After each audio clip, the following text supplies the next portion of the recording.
Well, what the hell?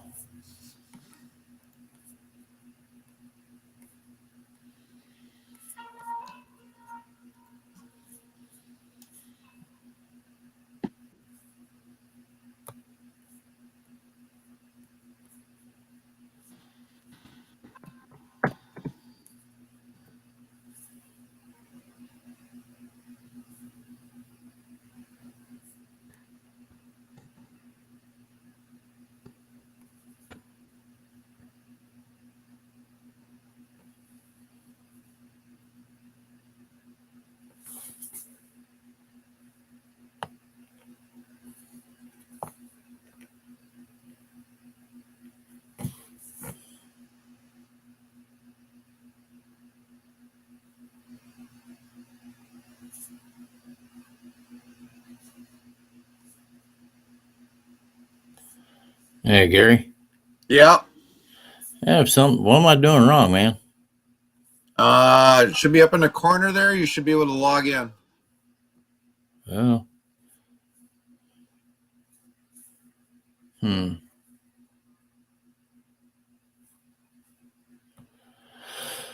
Okay, truck driver panel discussion from around the world. So right up in the top right-hand corner should be like where it says, so right where you see truck drivers panel discussion, it should be right up there where you should see where it says edit to log in or link in.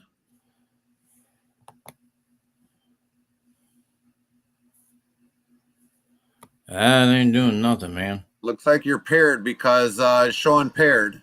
All right. You look to be paired. All right. Well, why not I add my channel?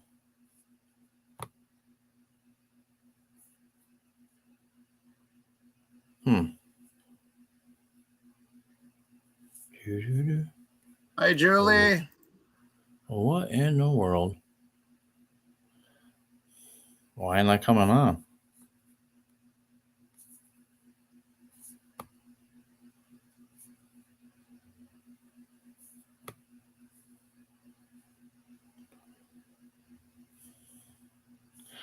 Add your channel. I did. It shows here your link or paired in. Okay. It shows me all the platforms. Okay. It says Kick, Live, Facebook, Twitch, YouTube. Yep.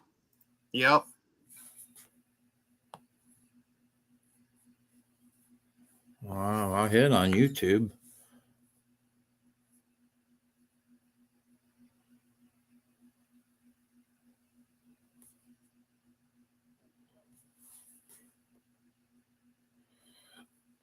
Hey, Lone Star. How's it going? I think it's working. Yeah, I hear you, Lone Star. Yeah, I think you're paired in. Yeah, you're paired in, Ernie. Hello, Tara.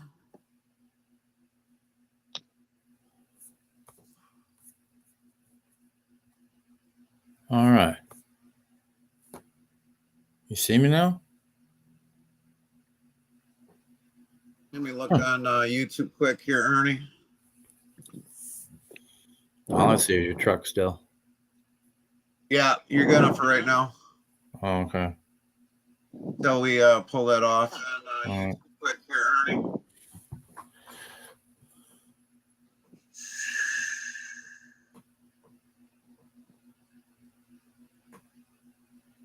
John 123. Hello.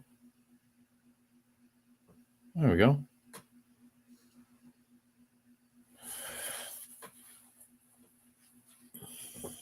John's over here too, eh? There's Goat. Let me see if I can get me down underneath here. How the heck do I do that? Oh. Tara.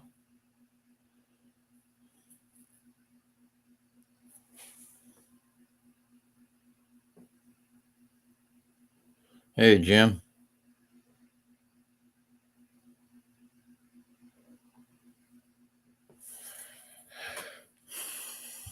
Yeah, you're live.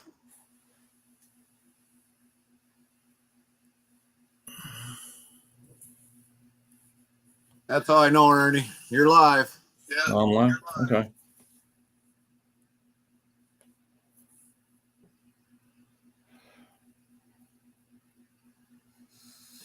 We're still waiting on Bandit.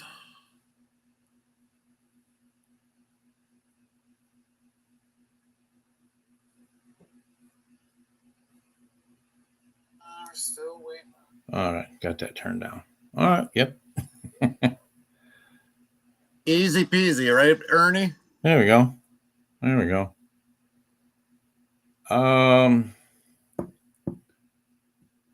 Tara, you can do that. Yes.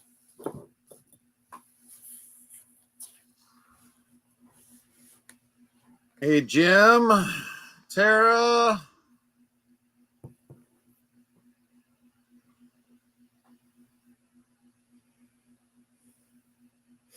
Hey, Vicky.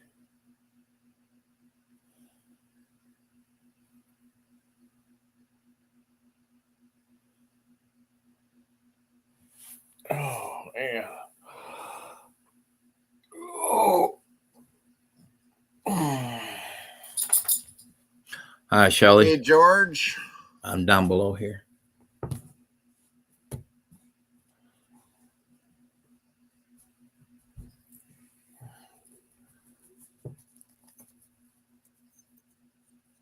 All right.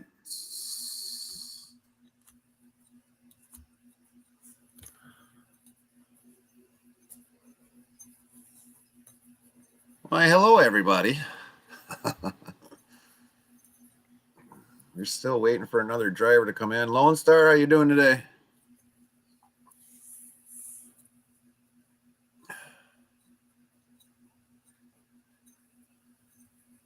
Oh, we did have a voice there with him.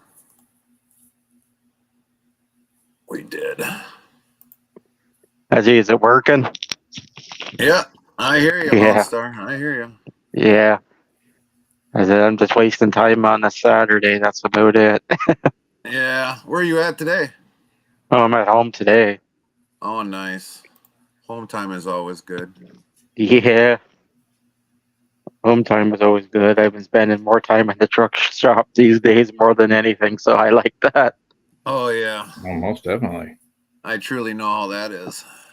It sucks being at a repair shop all day long. Yeah, well, I'm lucky the company owns one. That's what I went to school for, so that I get paid better. I get paid Right. better to work on them than to drive. So I'm like, I'll take Right. your money. Right.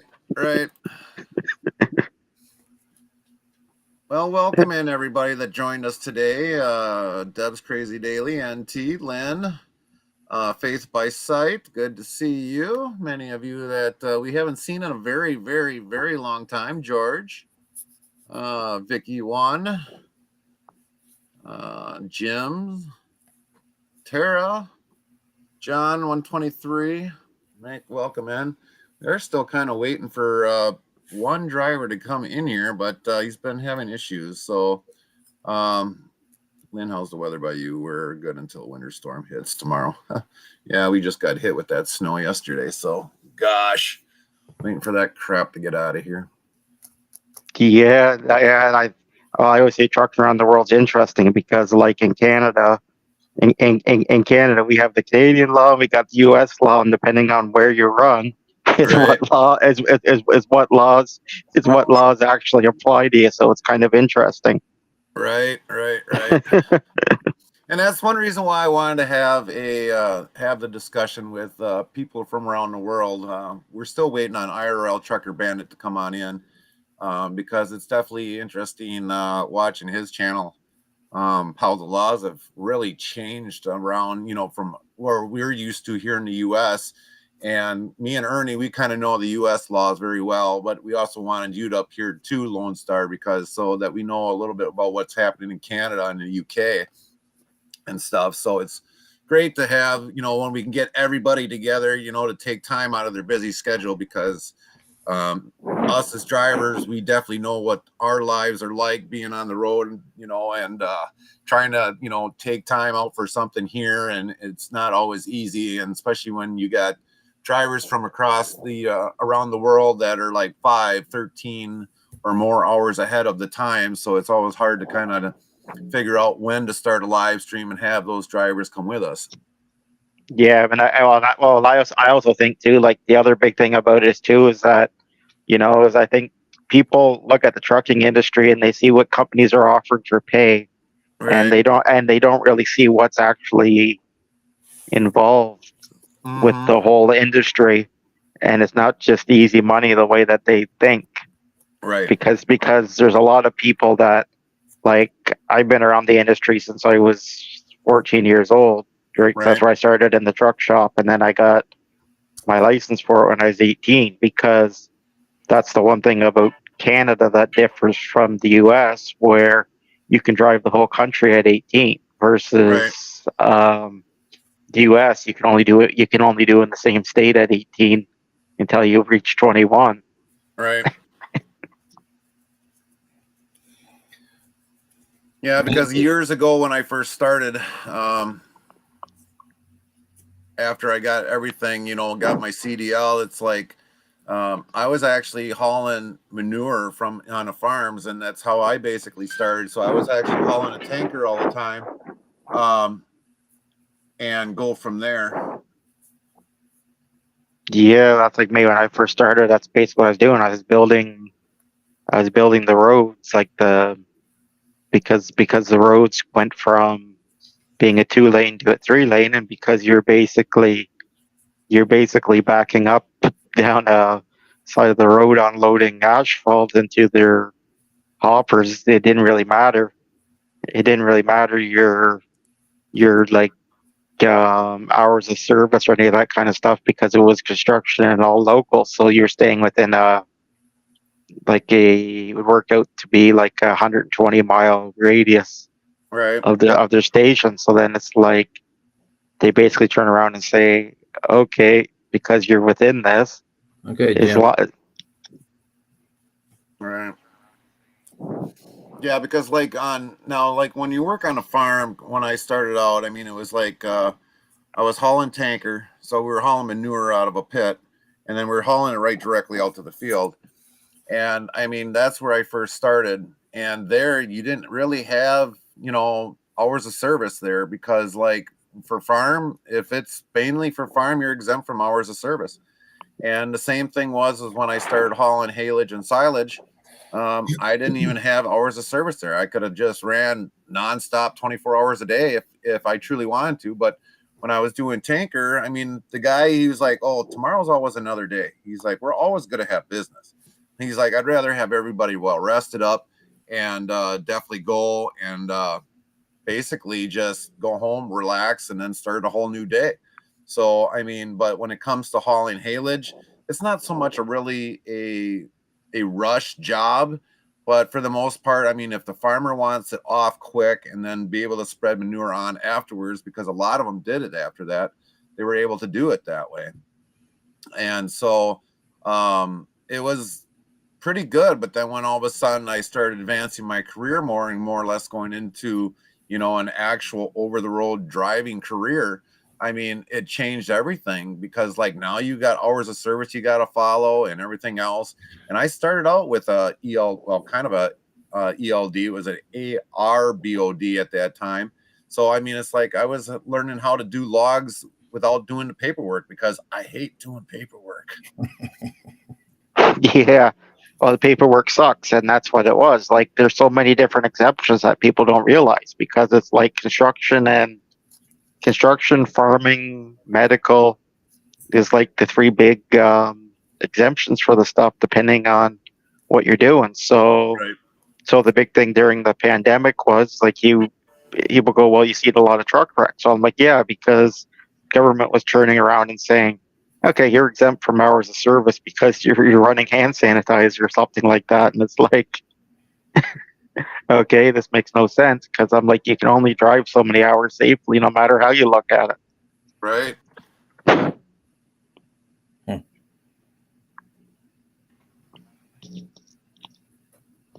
Because no matter how you look at it, driving is mentally exhausting because everything that's involved. Because it's not just you in the truck; it's everybody else you're dealing with on the road at the same time.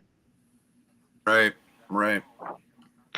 That was like the biggest thing. That was the wake up call for me. And I know many of you, for the first time when you got into the truck and started out, as like my first trip was down into Kentucky. And I was sitting there thinking, it was like, oh yeah, it's like we'll get down there, we'll unload, get something, come on back. Well, then all of a sudden, it's like I had the realization. It's like when that clock was going down and winding down to my last hour, it's like I finding a spot to park, because at that time I was able to park there. But it was like, okay, well, we'll get there, we'll walk, check in, we'll get unloaded, get our next load, we'll start heading back. We'll be home by early morning. Well, here's the realization of that. That don't happen. People were thinking nowadays that this is a 9 to 5 job, and it's not even a 9 to 5 job. This is a working around the clock kind of a job in trucking. No, that's basically what it is because you're basically given these hours, and Yep. it's basically your loads are basically wanted there between the hours of service and when they want it, and that's what it is. It's a 24-hour job because you're always responsible for the trucks. Yep. And it's also, the other issue is like everybody's safety department all has a different rule depending on what's an emergency and what's not. Because it's like you pull into a truck stop, there's no parking. What the hell are you going to do? Park in the middle of the road? No, Right. it's called you kind of got to drive the half an hour down the road, Right. or right, and then or it's like you got 20 minutes left and you see, okay, there's a Flying J here. Now all of a sudden you go on that Flying J, there's no spots, and it's like they expect you to like pull over on the side of the freeway and park. Well, I'm like, you can't do that because it's not Right. safe. I've seen too many trucks be rear-ended from stuff like that. Right. It's never good to park on the get off, but to get on, yeah. Yeah, Because on the get up. they're going up to speed, but still But even dangerous either or. sometimes, even on the off ramp, you'll see signs, no parking on the off ramp, but Yep. you won't see signs on the on ramp. Yep. Yeah. We do here in Michigan. We've got the signs out there too, but they don't follow them. They will still park anyway. Right. No, that's my point. Is people don't realize what's all involved and the risk, and they just do it. Yeah, well, down our street where I work at, they're even parking right up directly on the street now. Right. Yep. Because the truck stop's full right here. You know where exit 15 is, Gary. Here you might even too, if you know where Yeah. 15 on 75 is here in Monroe. Yeah. Michigan. Yeah. I've driven most of the U.S. Like I've driven Alaska. I've driven every U.S. state other than Hawaii. Yeah, we got a little small pilot, and we got a big, Travel Centers of America, but they get filled up fast. That's what I'm saying. They'll go back in that industry where I work at, where I pull out of, and they'll park right in the street. They don't care. Yeah, that's what I'm saying. Is the truck stop parking is limited. Yeah, it is. A lot, and a lot of companies use the truck stop parking lots as switch yards. Mm-hmm. So there's trailers. So there's trailers parked there, clogging your parking spots, and then you're paid, and then they do the paid parking thing, and then everybody turns around and it's just a scam. How they can come up with that paid parking. That's just total BS, I think. Yeah, it is, because it's like the TA. There's some truck stops.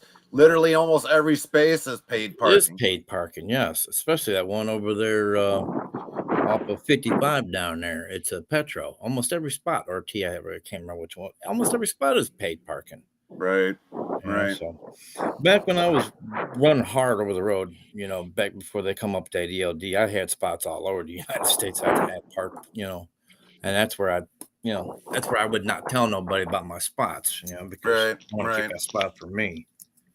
Yeah, and normally a lot of times too for us, when I'm hauling, we usually have places in between there where we deliver at. and we usually know where we can park. So I mean, if it's not a truck stop or a rest stop or something, it's like we had all our other alternatives where we could actually park at.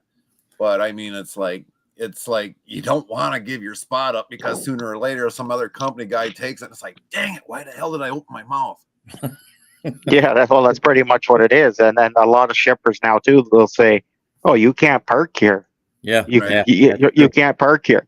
You can't Uh-huh. leave a trailer here." So it's like, okay, it's like okay, my company says I gotta go from here to here, and you get X amount of hours of service. You got X amount left, and it's like the guy's like, well, it's going to be 4 hours to unload your trailer or 4 hours to load, so you end up getting stuck there. It's like the whole everything comes in a truck, and it's the one thing that people fail to realize. Without trucks, Yep. everything would stop.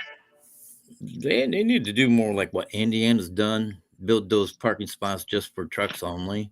I think Mm-hmm. Tennessee's got a few of them too, trucks only, where you can park. Yeah, they Not Yeah, do. And I think it's not like facilities, 40, you know. Yeah, 40 yeah, or yeah, no, 40 or 20. It's going out further out towards the east. They have some of those that are just for trucks only. yeah. yeah. Indiana's They got got a few of them. yeah, they got a few of them. It's like the 81, even like in upstate New York, they've got a few of them where the DOT guys will go through them and they'll say, "Hey, you're not in the truck, get out." And the same thing here, like even Canada. That's the one thing I like about it is like we've got the scales, and out the back of the scales, you can park a truck, and if a car parks in there, they'll turn around and tow them because they'll say, "Well, hey, this is for trucks. Trucks is what moves everything." Hmm. Yeah. Yeah, some places, some of the ones here in the United States, you can park at inside the scale houses, but then some they'll block her that like Ohio, they'll block the scales where you can't get in there to go park. You know. Yeah, I know, yeah. And that's the whole thing about it is, and that's why I think there's so many like issues, and Uh-huh. that's why there's so many people that get out of the industry, and then it makes it harder for everybody in there because the experienced drivers are are hard to come by, and it's the experienced drivers that actually understand everything about it.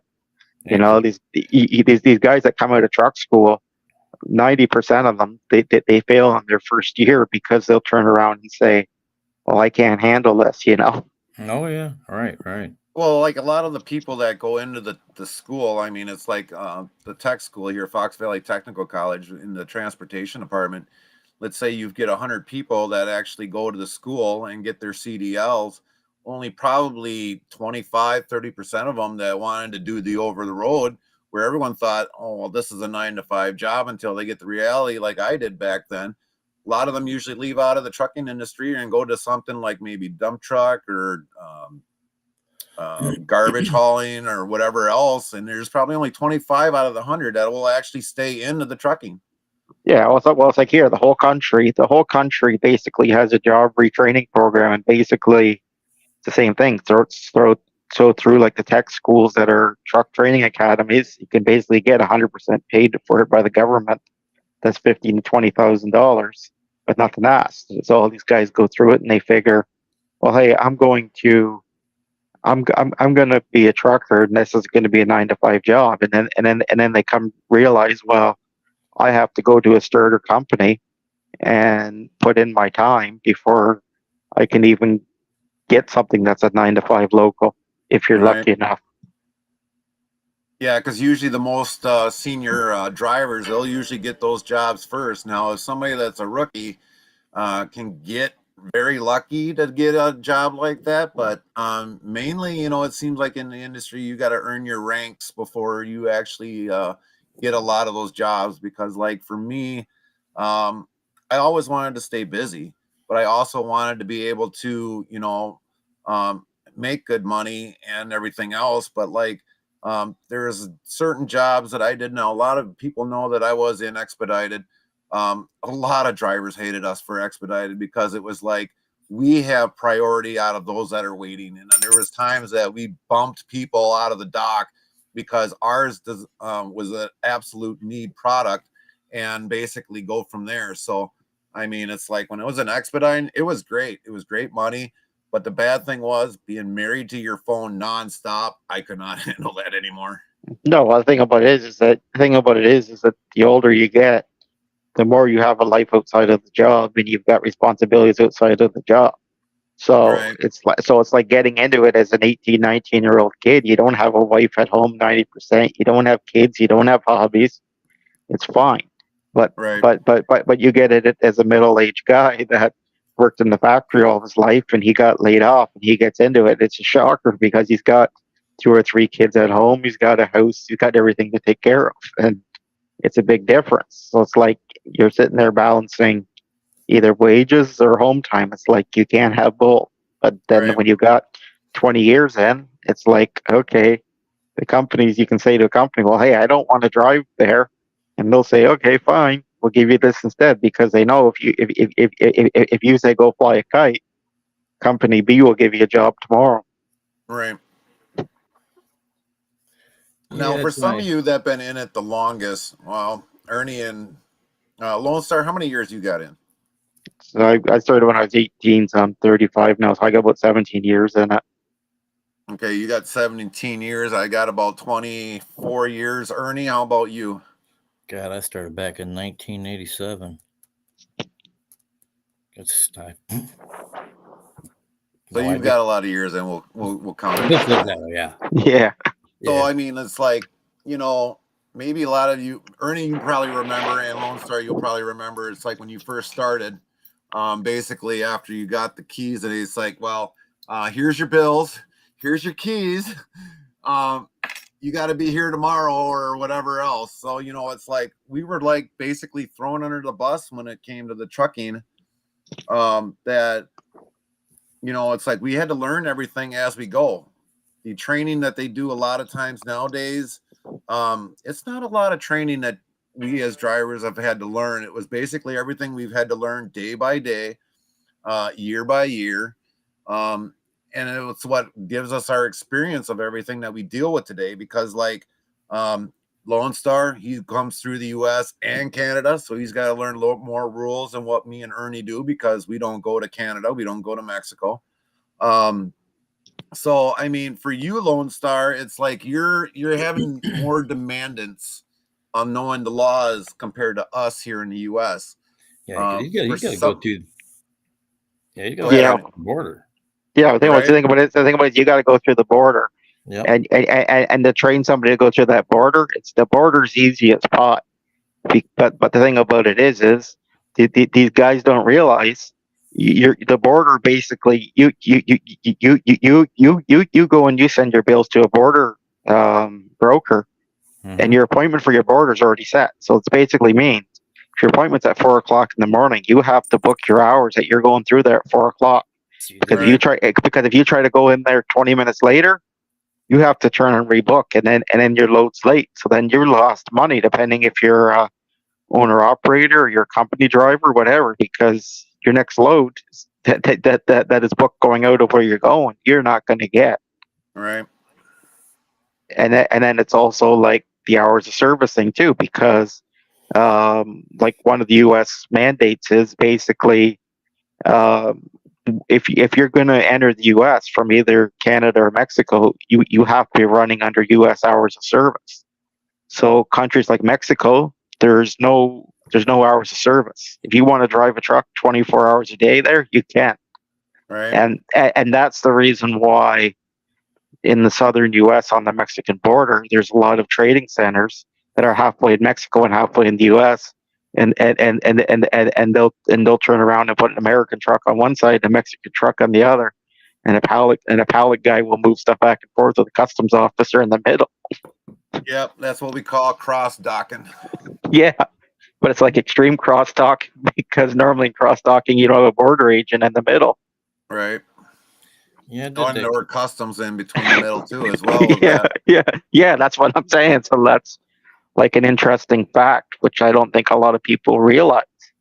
No, because I know the last one of the last few trips that I did as an expedited was doing a cross border going into Mexico. And I mean, it's like we tried to get there early, and it's like, nope, the appointment time's set the way it is. The other truck is going to be here at the same time. That's the way it is. It's like we're not going to unload it and leave the product on the dock until that other truck. So unfortunately for us, I mean, we got paid for the layover for that, but Yeah, it was across docking that was down in Brownsville, Texas. And the other truck was there right away. So it came off of ours, went on the other truck. Boom, we were gone. That was it. Yep. But it Yeah, takes but forever to get our yeah, paperwork. yeah, Laredo, they do the same thing in Laredo, Texas. They do the same thing in a lot of these things. And that's what people don't realize. Like the US is one of the most complicated countries when it comes to trucking because US laws are taken a lot more seriously, which is the one thing that I commend the US for. It's just the big problem is the federal part of it looks too much like too much to California. It doesn't set the laws for the other states. Right, right. And that's the whole reason why now, like a lot of the bigger companies now, they're basically setting up in surrounding states, basically cross dock facilities where the California drivers go on one side and the other guys that run the other states go on the other. Right. Because to try to avoid it, but that's probably a subject not to talk about. But it's just interesting. Right, right. Now, I don't know. There was a few weeks ago, and you probably know this, Lone Star, maybe not. We actually had a driver that was doing a load that was going into Canada, but it wasn't actually going into Canada. It was actually coming in by um, the bridge there, just north of in Detroit, and it was dropping off there. But apparently he couldn't drop it off because they said that the border was closed at that time because something about that the product wasn't inspected.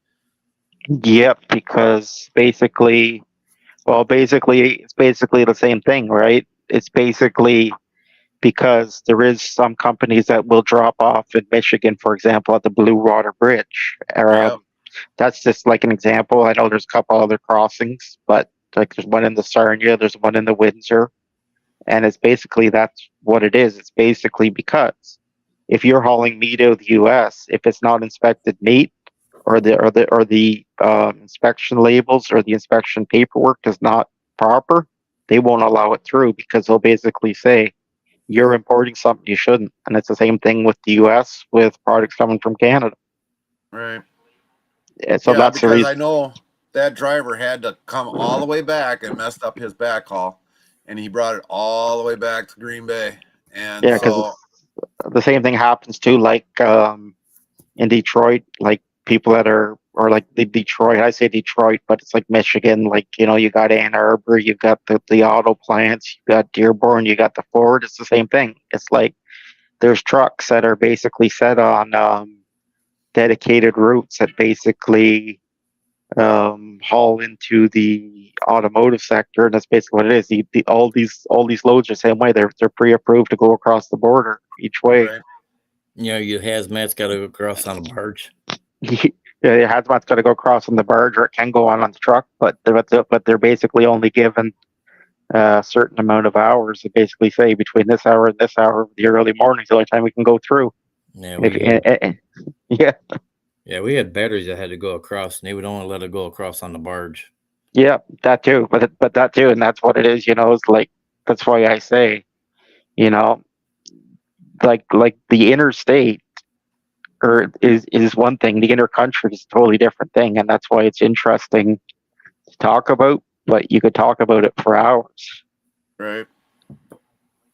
And I Yeah, know a lot of us can come up with a lot of good stories over the years that we've been driving, because um, I always remember one guy always saying, it's like, if you think you always see something and you think you've seen it all, no, something no. will topple the rest of it.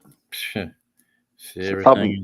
Something with all the rest of it. It's like I remember like a lot of times like the one factory that we've got nearby that I'll haul out of makes airbag yarn and carpet yarn and clothing yarn for the different automotive sector, and they'll turn around and they'll have loads going like Chicago O'Hare Airport. It's the same thing because they're going to the Middle East or they're going to Japan by the planes and stuff like that. Because the one thing that North America, like U.S. and Canada, has that Mexico and the Asian countries don't have is we can make a good quality raw product that we can sell to the world.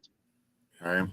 And that's why there's so many government issues, because the government doesn't realize how much power as countries we actually have. Not that I'm trying to get into politics, but I'm just saying it Oh, as a statement. isn't all of trucking politics? Yeah, that's all of trucking is politics. That's one of the reasons why I brought that up.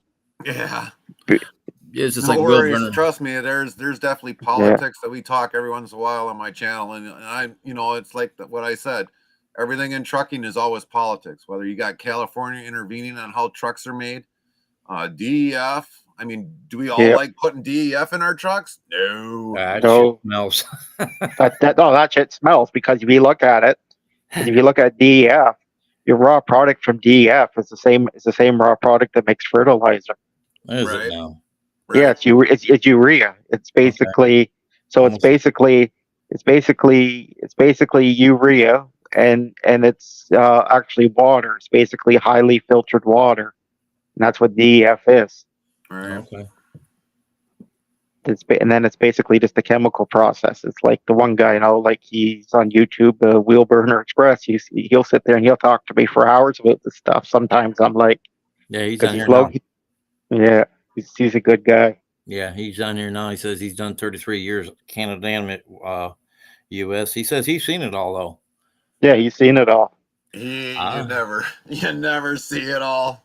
Well, I tell you what, I thought I seen it all until like last week. I think it could have been like a couple of weeks ago. I was out there on I-80 going eastbound over to Youngstown early in the morning. Seen a day cab, 53 footer down in the ditch going the opposite way. Yeah, but I think about it is like up here, like I've seen trucks blow off of like the Skyway Bridge, trucks blow off of the Blue Water Bridge, trucks blow off of the Thousand Islands crossing that's going in upstate New York because of the high winds. It's like, holy crap! It don't take much to blow one off.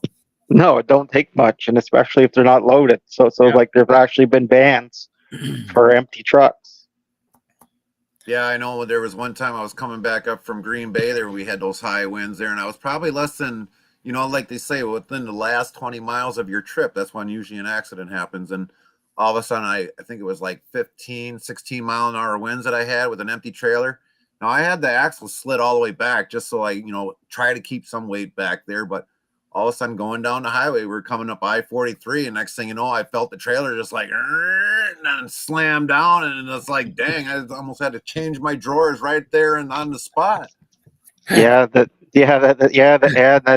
wait till they make you haul trailers with like the California trailer tails, because the wind blows off them like sails. Everybody thinks that they're helping. They make it 10 times worse, because the wind catches it depending on which angle you're on, and will blow it all over the place.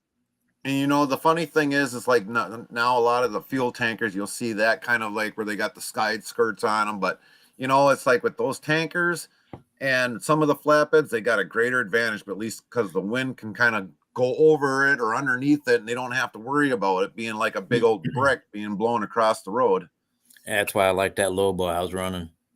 Yeah. Running trucks, but that's hard work. It's hard work. But they and people don't realize what's involved with stuff like that either. But no, it's like but that's what it is. But the thing about it is because the trucking industry's changed from being owner operator based to big corporations. So the owners of the companies say, I'm going to save half a mile per gallon. Woohoo! All of a sudden now I'm saving $1 million a year. Right. And it's kind of like crazy when you think about it, but it's the reason why I say people as owner operators or experienced drivers have to stick together on these issues, because you're the one that holds the power. But you can't get them all to stick together. That's the problem. No, that is the problem. That is the number. That's a big problem, because they don't care no more. No, they don't care no more. It's not really so much they really care, I think. It's just that the fact is and this is what I've grasped from a lot of other drivers. They're more or less worried about feeding their family than changing the rules, to make it fair for everybody later on down the road. Yeah, well, I only got like 6 more years, thank God. Yeah, well, that's the thing about it is because you basically say something to a company owner, and like a good friend of mine, his girlfriend, her dad owns a company in Toronto that runs Canada US, right? And he'll ask me a question about something, and I'm like, what answer do you want? Do you want the honest answer, or do you want the political answer? Because the honest answer and the political answer is two different things. Mm-hmm. So it all depends on which way you want to go about it, and what you actually want to hear, because it's basically what it is. It's basically you invested your life as an owner operator into this truck.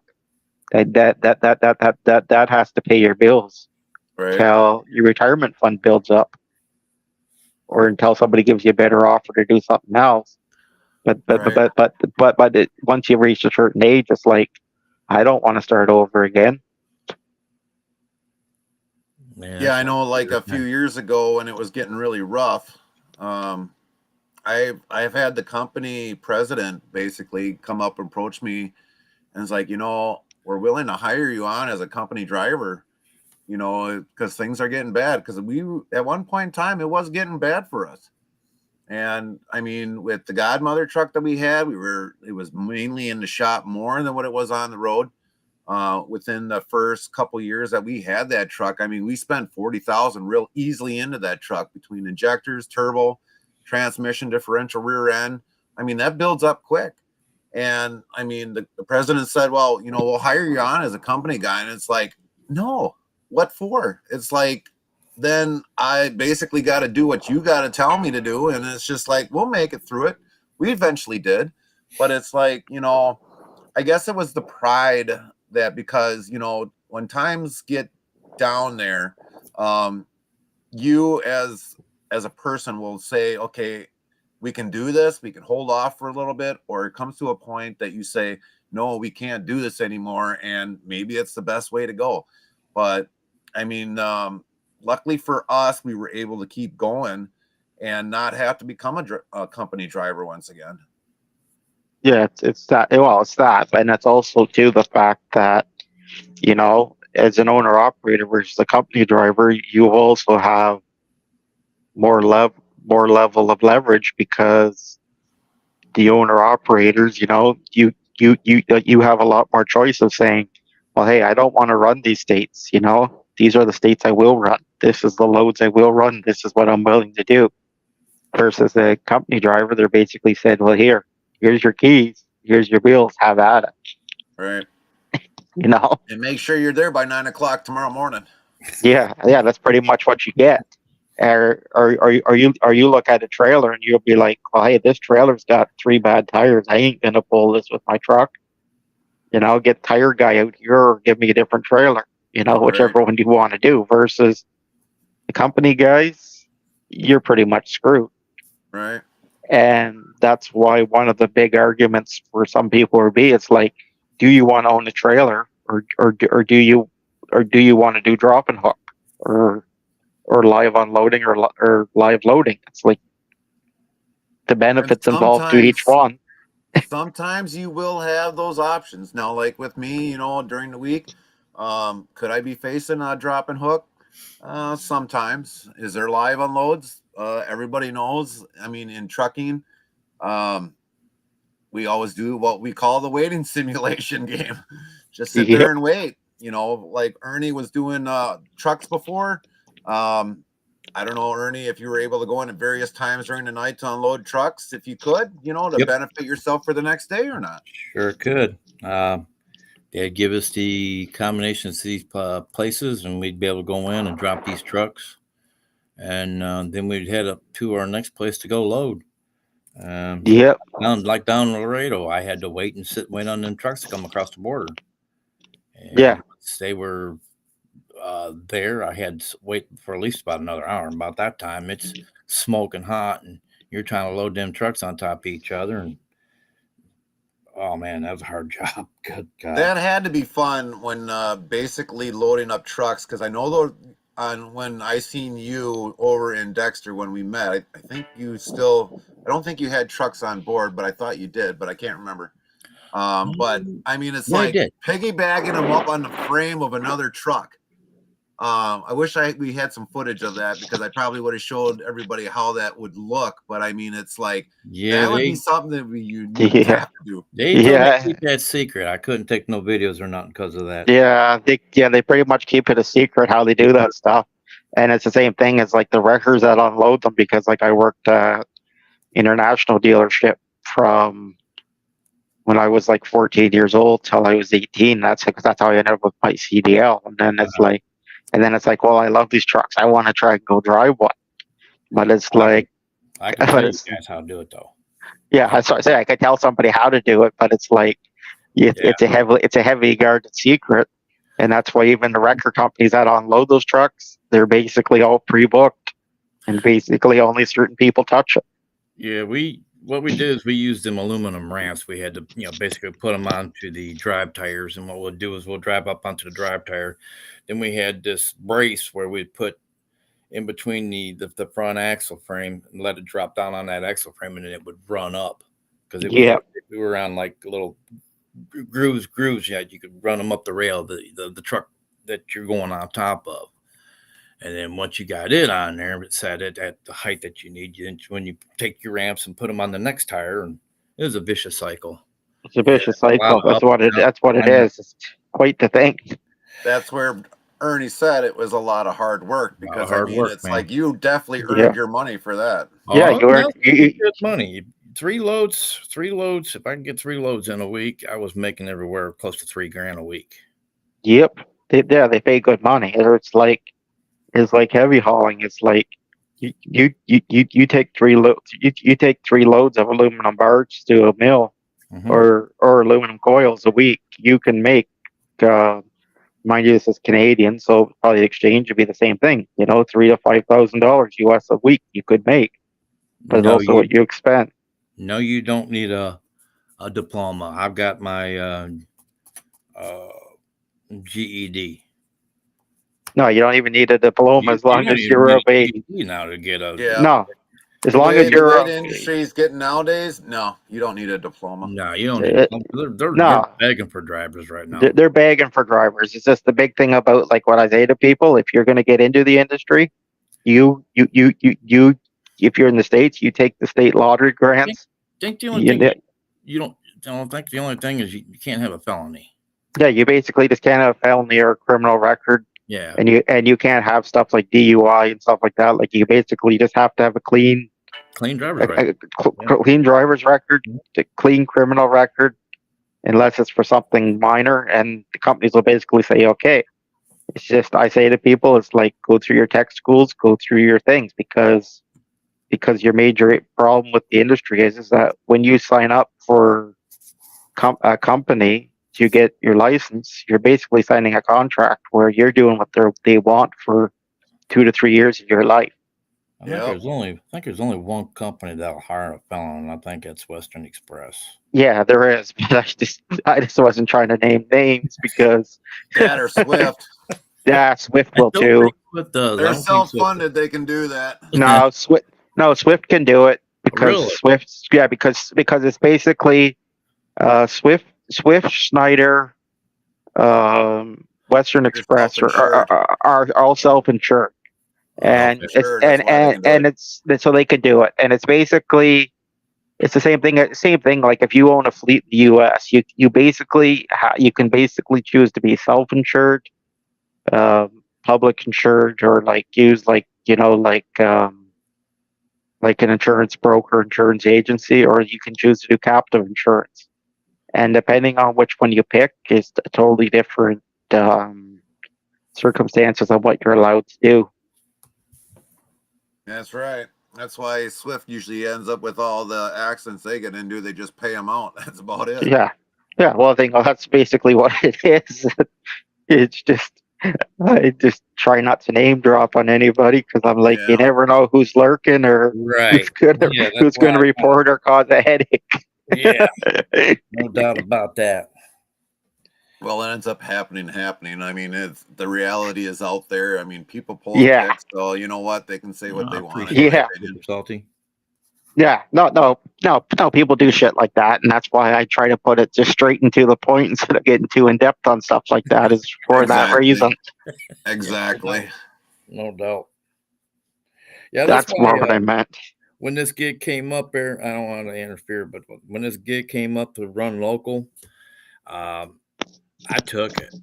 I'm driving local now. It's stress free. I do 3 or 4 stops a day. I run local. I run into Ohio over in Youngstown, which is 400 miles round trip, and then I do Michigan, which is 500 and a little over 500 miles a trip. And couldn't ask for anything better. I don't have to put up with that headache trying to find a place to park, and what you guys do now. And I felt for you. I mean, I was out there doing the same thing, running hard and trying to find a place to park. Especially with all them trucks on there. And well, it got to where we were allowed in some places, where we could stay the night, and then we got unloaded. It's like all over there in Baltimore, Maryland, loading up them vans. We could spend the night there, but you just couldn't say it. What we're doing. Just go ahead and just do it. Right. Yeah, because one of these things where even like some of the U.S. ports I've been to, some of them will say, "Okay, you're hauling this, which is special because you're hauling a fire truck or something." So here, we didn't see nothing, but you can sit here and park. Mm-hmm. Baltimore did that.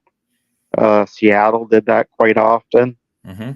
A few of the other ones, and it's like a couple of them in Texas. And it's like, okay, this is interesting. Even Canada, like we got ports in Toronto, we got ports in Halifax, Vancouver, Nova Scotia, same thing, because it all depends on who you know. Mm-hmm. And it's one of these things where it's looked at depending on who you know.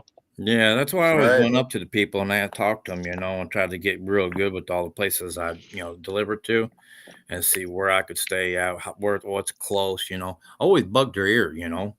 That's basically what I say. It's like always bug through here, and the same thing even like with shippers, receivers. Mhm. Always be polite and friendly Oh yeah. because your shippers and receivers will remember your face, Oh That's shoot. and right. and when you need a favor, Uh-huh. if once you've done them well enough times, they'll turn around and do you a favor Always, because they want to see the same guy coming over and over again.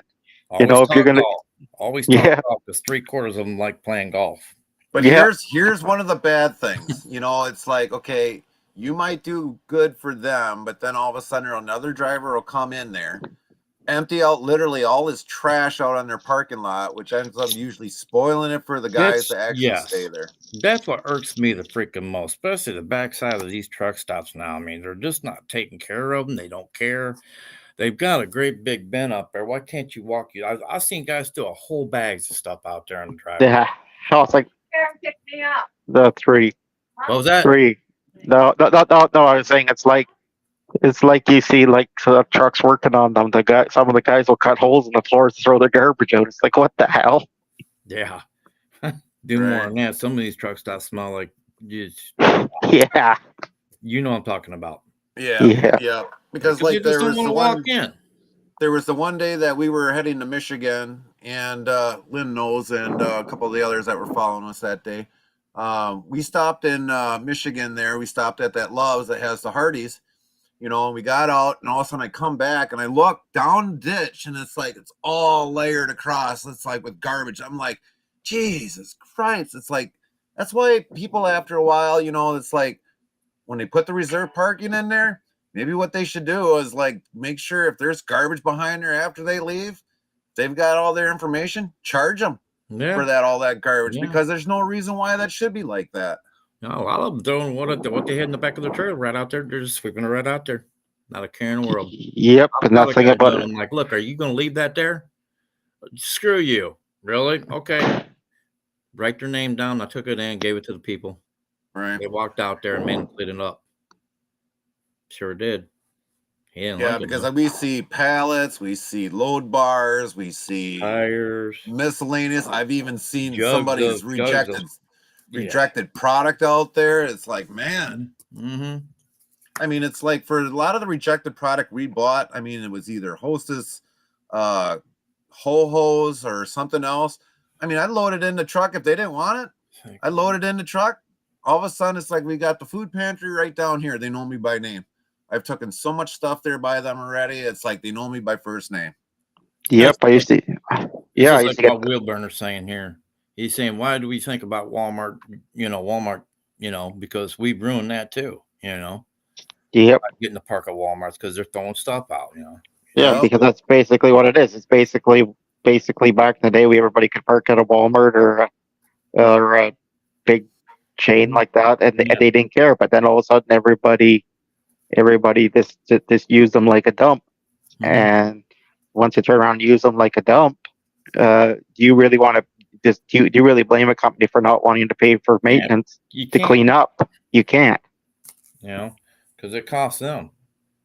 And it's even like me, like, I've hauled out of like Walmart, Loblaws, and that kind of stuff, and they'll, and they'll literally have trucks sitting there with. But that's a good thing about up here is that they'll basically take the rejected product and load up the trailers, and the trailers will go to the food pantries because That's right. because Can't there's blame Walmart. something got busted open or something like that. Even and Walmart and stuff like that does it. A lot of people talk crap about them. Well, I'm like, it's good to see that they actually are giving back, because versus there's other food places where they'll basically put everything in a dumpster. It's like, geez, what a waste for all the hungry people. Yeah. Yeah. And it's like they could easily just, give it to a food pantry. That's all they'd have to do. Yeah, I mean, it's like we've got a food pantry right up there near Green Bay, not far from our yard.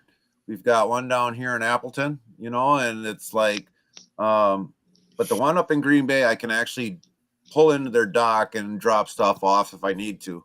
But the one here in Appleton, I got to unload it either out of the truck or the trailer to put it on the back of a pickup or a car and drive it over there. So, Yeah, I mean, that's one of the good things. I remember having to do that one time. I had 4 skids of baby zucchini and squash. Couldn't get rid of because it was, but I just happened to be talking one day, talking there at the truck stop, and the lady goes, "Well, I got cows and pigs. Can I have it?" You can have all of it. I'll even help you load it. Yep. yep, As long as it's going somewhere and actually being, instead of just going into a landfill, it's yeah. like the first option that I always try is always make sure it goes to a food pantry. It's like our dispatch, they're usually pretty good at trying to find a food pantry in the area. And we usually always give it to them first. That is usually always our very first top priority there first before it just ends up going in a garbage or anywhere else. yeah. Well, it's important, and I think. Well, I think that's what the other issue is. Is that you see games like American Truck Simulator, and people think, well, trucking's like American Truck Simulator, and I'm like, nah. I've logged like 4 million miles on the game, and it's like the game. Some of it is real, like the routes and stuff like that are real, Yep. but everything else is totally made up. No. That's the kicker when it comes to those that play ATS. It's like, oh yeah, I'm gonna make this huge money. And it's like, ATS really needs to get into the reality of a lot of things. So if ATS company is actually listening to our live stream, you guys are gonna have to take some notes because the payouts that these drivers get for some of these loads, that's not the Oh yeah. reality for us in the Oh trucking yeah. world. Oh yeah. It's like me. I've done in the game. I've done like loads from like Bangor, Maine to Fort Lauderdale, Florida, paying like 200 grand. And it's like if you did that in a real truck, I'd pay like $2,000 Right. if you're Right. lucky. Well, hey, Queen, good to see you. But yeah, I mean, a lot of these things that like ATS does, it's just like I'm like, if I was probably like the actual owner of ATS, I would actually, the way that the standards is, if there's a way they can link that into the game, and I think there probably is. That all of a There sudden, is, but with ATS, you have to keep in mind that ATS and ETS is basically SCS software. SCS software makes a lot of the training rigs that a lot of trucking companies and trucking schools buy for their training, their their Yep. students or training their Yep. drivers. So Yep. it's basically what it is. It's basically a side hustle. And it's Right. basically the whole game is basically funded by different trucking companies Mhm. like there's Swift that puts money into it, Schneider, Yeah. just UPS, Packard puts a lot of money into it, and that's the reason why if you pay attention to that game, you'll see like the T680 Next Gen was at it.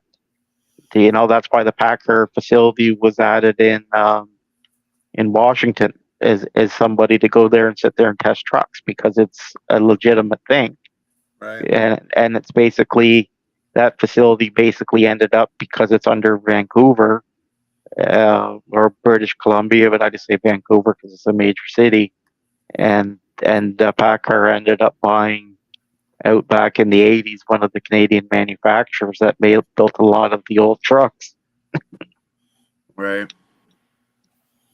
But that's the problem but it's like you never see hours of service. You don't see everything that a trucker deals with every single day. But people just think because I can play this game, I can drive a truck, and it's like, nah.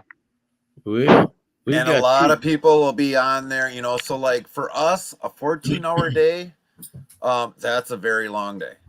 Don't even do it. We've done a 18-hour live stream, was 18, 19-hour, I think it was our absolute top. And that was just sitting there waiting, and it was like I think we barely had I think it was like barely 84 miles for the day, that one day Wow. there when we did almost an 18, 19-hour live stream because most of it was waiting.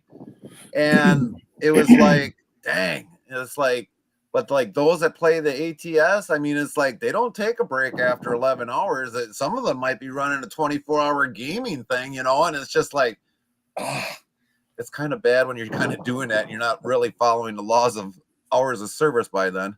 And we got a switcher there at our plant that they just recently picked up, and I had to go over like a fine tooth comb because I've done that also too in my career, ran a switch yard. But anyway, they said, well, we got two truck drivers. We want to have you go out there and try them out, test them. I said, okay. They're supposed to be truck drivers, right? I don't know where they learned how to back up because neither one of them could back up. So now I said, they're supposed to be truck drivers. That's what they told you, right? And I said, yeah. Well, I said, well, neither one of them can back up. I said, you want your stuff tore up? And I said, I don't know. Well, can you train them? I said, really? I said, well, we'll pay you for it. Well, what are you going to pay me then? Because this goes against my on duty time. You know that, right? I said, anytime I'm out there training, I said, all that time going against my 60-hour rule. I said, how long do you want me to train these guys a day? So I'm doing it for about an hour. I Yeah. want some hands up in there, man. I ain't got time for that, really. So between Ernie and Lone Star, and I know I can vouch for this, how many times in your career that you were ever approached to back up a truck for somebody else? No, it happens all the time. They couldn't even put a number on it because a lot of these guys is what it is. Like it's what it is. It's like I went in. I went out the one day because I was bored. I went out and did I went and did the licensing testing, and it's basically the licensing testing agents that are hired by states or the provinces. A lot of them have never been a trucker in their life. A lot of them they only have is a passenger car vehicle, and they're sitting there examining a car because it's basically a test that they can write in their state or province in order to be an examiner. So there's a big difference between getting, an old school trucker that's done 20 years on the road or a 20-year-old stay-at-home mom that does the job per time to evaluate the trucker and how he's doing. Myself, probably a couple times I've only done it, and it was female drivers because they couldn't do it. And Yeah. But I've seen a lot of drivers.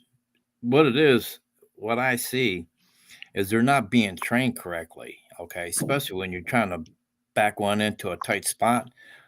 they've got their tandem sled all the way forward. And that's a no-no. I mean, I No, know they got it set, but count your holes. that's a Slide them that's tandons a all the no way. no.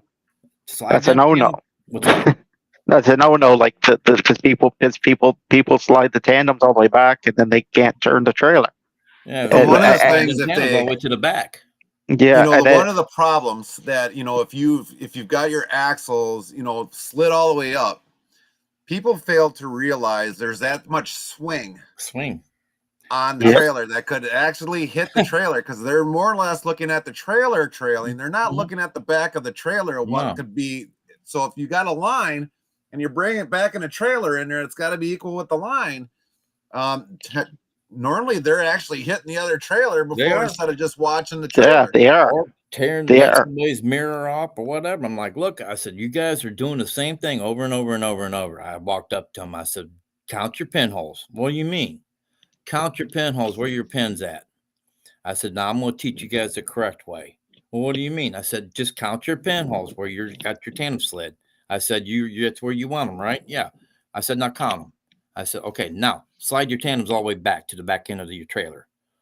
Well, that's going to bubble. I said, you can reset your pins once you get it backed in.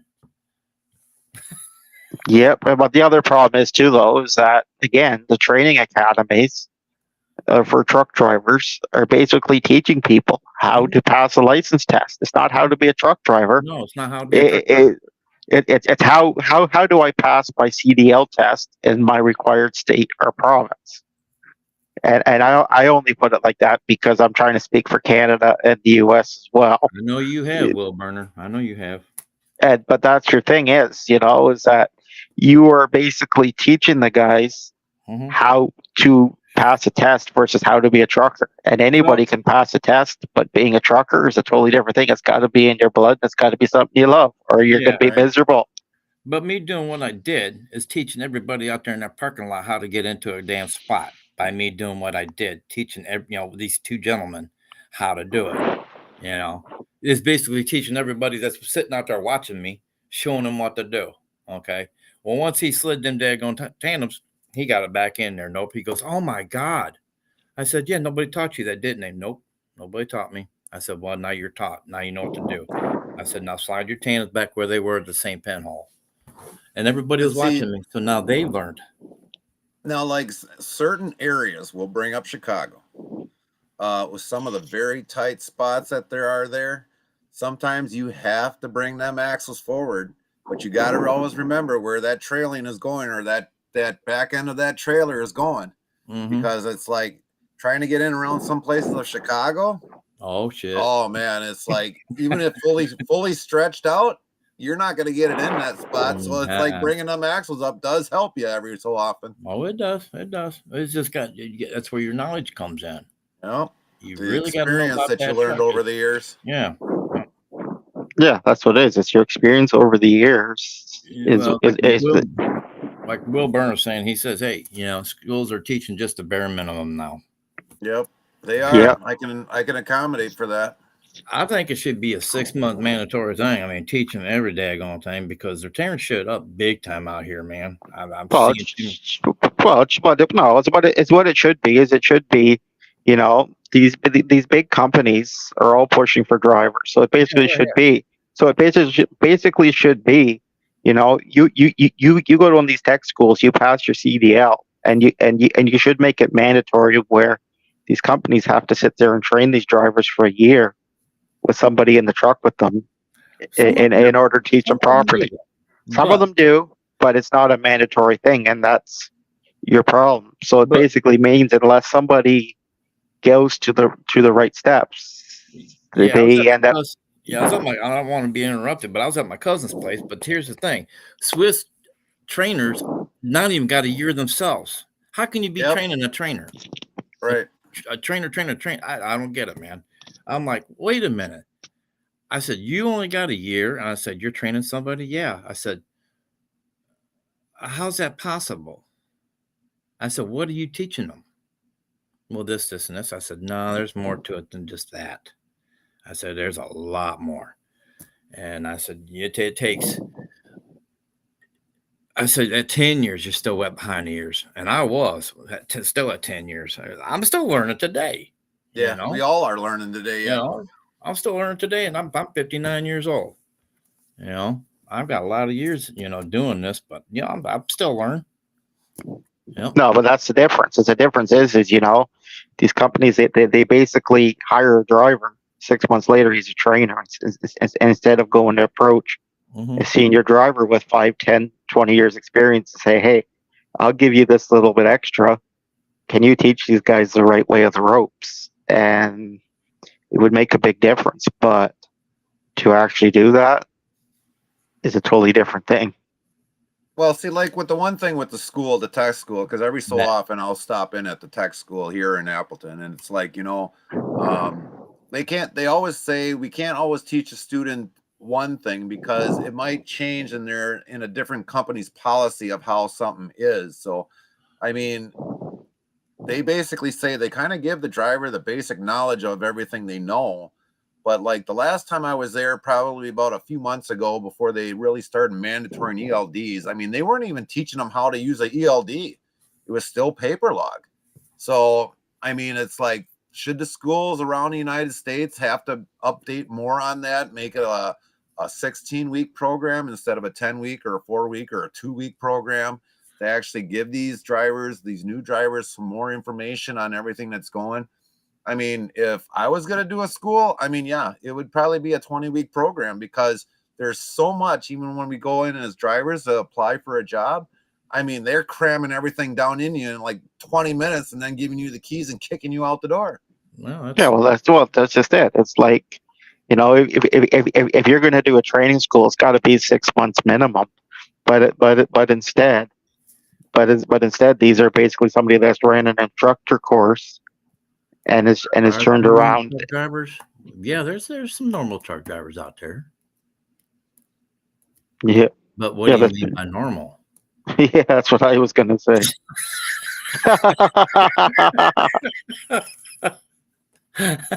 That's what I was going to say. I'm not normal sometimes, but hey, that's just a lifestyle I live.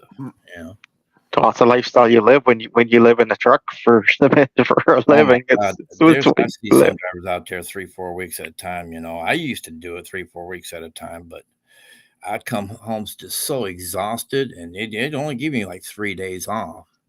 Yeah, I gone up to Canada's north, Alaska's north, ice roads. You live in a truck 3 months at a time. Oh, geez. Mind you, they pay you well. Yeah. But that's a totally different culture. Oh, I bet. So, after that question, is any driver normal? So, are any of us got a couple screws loose, do you think? Well, I do. We all do. I mean, we deal with traffic all day long. How does that not loosen up a couple screws? Well, me going down the highway doing what I do, I try to refrain from using, the swear words. I try to, being nice to my people that's out watching, Yep. I come up with other names. All right, you dork sniff. Yep. Have to come up with names, Yep. And I try my best not to use them, man. Good Lord. And let me tell you, I have slipped either like once, maybe once every 2 weeks I might slip. So, but I mean, it's like, oops. And it's like, and then I got Carmen over there. All of a sudden she just like splurts it out. And I just look over and I'm like, and then she's like, and I'm like, yep. It happens, because, hey, we're all human. That's right. That's right. Human. But we're trying to do a job for everybody to get their product out there to them, at the best of our ability. These people just don't realize it in these four-wheelers, and some of the other truck drivers don't realize it because they're just, I don't know what left field they're in, but they sure ain't in the right one. No. I seen this one foreigner in a Canada truck, and he just a foot on the dash and almost rear-ended the guy in front of him. Because he did not want that guy getting onto the freeway, and he sure didn't want me getting on the freeway. So I knew what was going on, and I seen it. I'm like, let's just back it down there, and this guy's flooring it. And I'm not gonna say the name of the truck, but I went up by him. I'm like, you need to put that foot down. You know what I got? that middle one. Yeah, well, it's the same thing. Like I've seen Freedom of speech finger. the freedom of speech finger. Well, it's the same thing. It's like I've seen guys sending cover letters, and it basically says, "I want to be truck driver. My requirement is must be 2024 truck, must be automatic." It's like, okay, it's like back in the day, we all learned with the 18 speed in the manual. Mm-hmm. Yeah, if you're taught in an automatic, that's the only job you're going to get is driving an automatic. Yeah, That's The other thing Ernie was bringing up though too is like, a guy's got his foot on her. Well, you got some guys in Peterbilts are just like this. yeah, Oh yeah, Over the dang hood. yeah. yeah. You got the ground. you got the guys in the W9s and the Peterbilts and that's what it is. They're just sitting there in a lowrider, and it's like you wonder why you got a vision problem, bud. Yeah. And it bringing that up because like on one of our safety meetings that we had, they showed a video, and basically he didn't. So a car was coming up along the side. He didn't see the car. The car ended up hitting the side of the truck. He's dragging the car, and that's what happened. The guy was way down in the seat. When he got back to the yard, it's like, well, how were you sitting?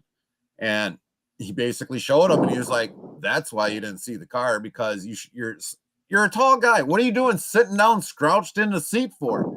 I mean, this guy was like 6 feet tall. I mean, so his knees are probably up like this, so it's like he couldn't see over the dash of what the heck was going on. It probably could have avoided the accident. Yeah, but that's what it is. But that's what, or it's like the guys that put the big visors on the truck. Yeah, they look cool, but it blocks half your windshield. So then you gotta sit there in a lowrider, and then you can't see jack shit. Right, Cheeky had a couple of those. I didn't like. Yeah. That's me because I'm vertically challenged. Well, that's kind of obvious, Queen. If you're vertically challenged, I can understand the reason why. But So I mean, for if you've got the height, you should be seeing over your hood. Yeah, that's what I'm saying. Like that's what I'm saying. Like if you're 6 foot or taller, or half decent height, then you should be set to see appropriate. Somebody.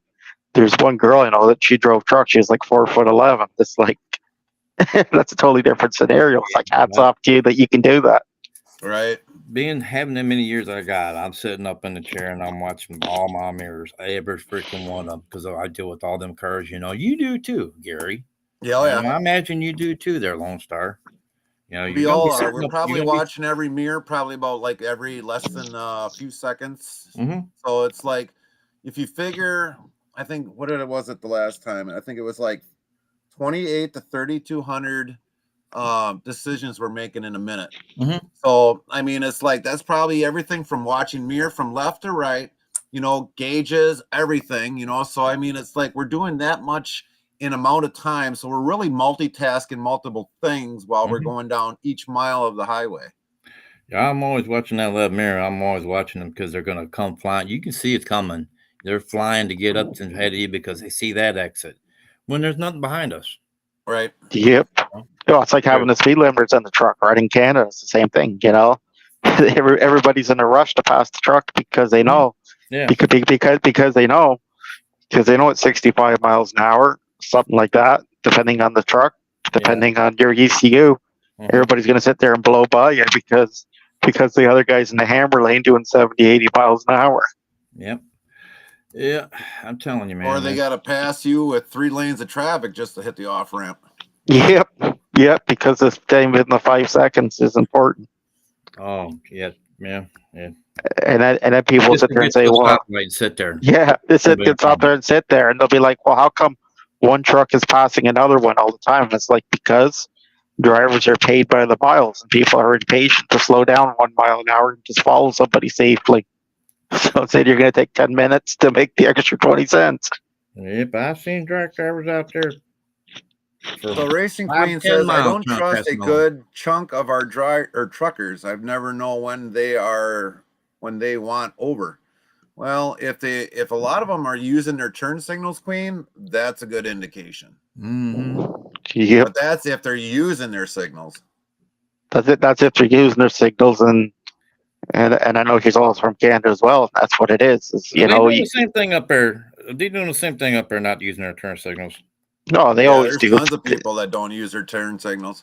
We Oh, got they a lot Well, always they have down their here. phone in their hand. They always do because they got the phone in the one hand.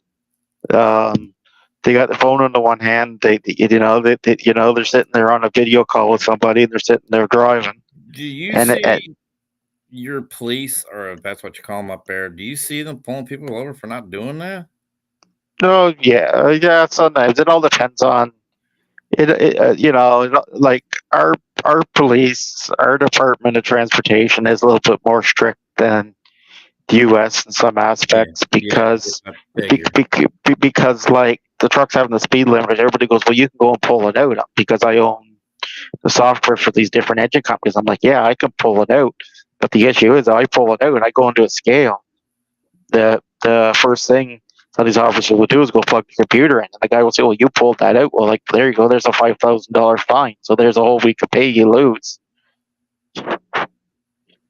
But it's like the good thing about ours is like there's police that are basically dedicated by each province just for trucks and the automobile, and the ones just for the trucks are a lot stricter with the truck drivers, and they are also big on teaching people right from wrong, which is important because that's what everybody's got to learn, especially the newer drivers.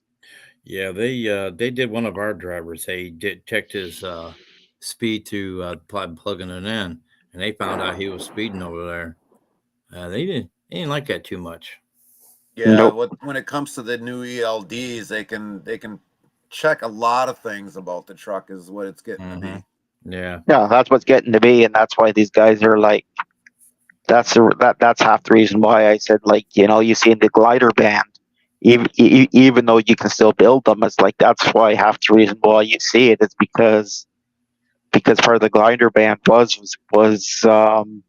if you look into the bylaws for the gliders, it basically says whatever truck that was given to an engine when it was plated as a glider or licensed as a glider turns around and says that's the oldest engine you can put in these trucks. Hmm. So instead of putting in so instead of passing a law to say, well, hey, you can still build gliders, but your engines have to be OBD2 so that you can run ELDs out of them, they just cancel the whole thing altogether because of politics. Now, is it all the way across Canada? It's got to be the same. Yeah, no. It's basically Ontario and Quebec are the only two that have like the speed limiters, Uh-huh. for example. But the thing about it is to go through those provinces, you have to have it on there. So it Cool. basically means if you're an American trucker and you're going into New Brunswick through Holton, Maine, you don't have to worry about it. Or you're going into Manitoba or Saskatchewan, whatever. Mm-hmm. But no, I'll it's say basically like we were just into South Dakota just this past week, 80 miles an hour on that interstate. Now, if we would have went in Nebraska, I think it's like 75 all the way across there. It really depends because the people were asking me, what's the speed limit? It varies by state. Michigan is 65. South Dakota was 80. Nebraska is 75. It just depends upon the state where you are. Texas, last I knew was like 75 miles an hour. People are going like 80, yeah, 85 because they think it's yep. the raceway down there, but it varies wherever you go. Oh yeah. Well, it's the same thing up here. Same thing up You here. gotta It's check like your cruise. same thing up here. It's like Ontario, Quebec is 100 kilometers an hour, so it basically works out to be 62 miles an hour with the conversion. Uh-huh. Then all the other provinces, most of them are 110, so it's basically 65, 67 miles an hour, and that's pretty much how it is. But and that's the problem with We got a question here, but it's Jaster's asking, did you guys talk about the New York City trucker boycott? I didn't know nothing about that. I heard bits and pieces about it, but I wasn't following it 100%. So, I mean, but I guess there was a boycott that was in New York because of everything that was happening over there with Trump at that time. So that was some of the reason why that was happening there. yeah, that's pretty much what it came down to. It was just pretty much. Most is 100, but some section is 110. Really? Okay. Yeah, yeah. Yeah, back in the Is day, it that was kilometers or is 100. that miles per hour? No, that's kilometers because there Kilometers. is 60. because there is subsections of in Ontario now on the 401 and the 417 where they did bump it up to 110 as testing ground. But I was just trying to put the like average. Wow. So now, like if Bandit would have been able to join us, he wasn't able to because he was having some sort of an issue. But in the UK, I think it's like 60 kilometers per hour, which isn't really all that 55 mile an fast. hour. 55 Yeah, it's mile about an hour. 50, 55 miles an hour Yeah. that they travel in the Yeah. UK. Yeah, in the UK they can do 90 kilometers an hour, so it works out to 55. Yeah. Yeah, they got some And Scandinavians that's over there. yeah, but it's also that's why if you look at the virtual trucking companies for ATS and ETS, they have totally different things on what is called race miles because the US, which is American Truck Simulator, it's 81 miles an hour is considered race miles because that's the highest highway speed for trucks. And over in Europe, it's like it's 90 kilometers an hour, which is after 90 kilometers an hour, they consider it that for the virtual companies. So that's the only thing that somebody got right. I'll get out there on I-80 and I've got the hammer down, man. I'm doing 75 and a 70.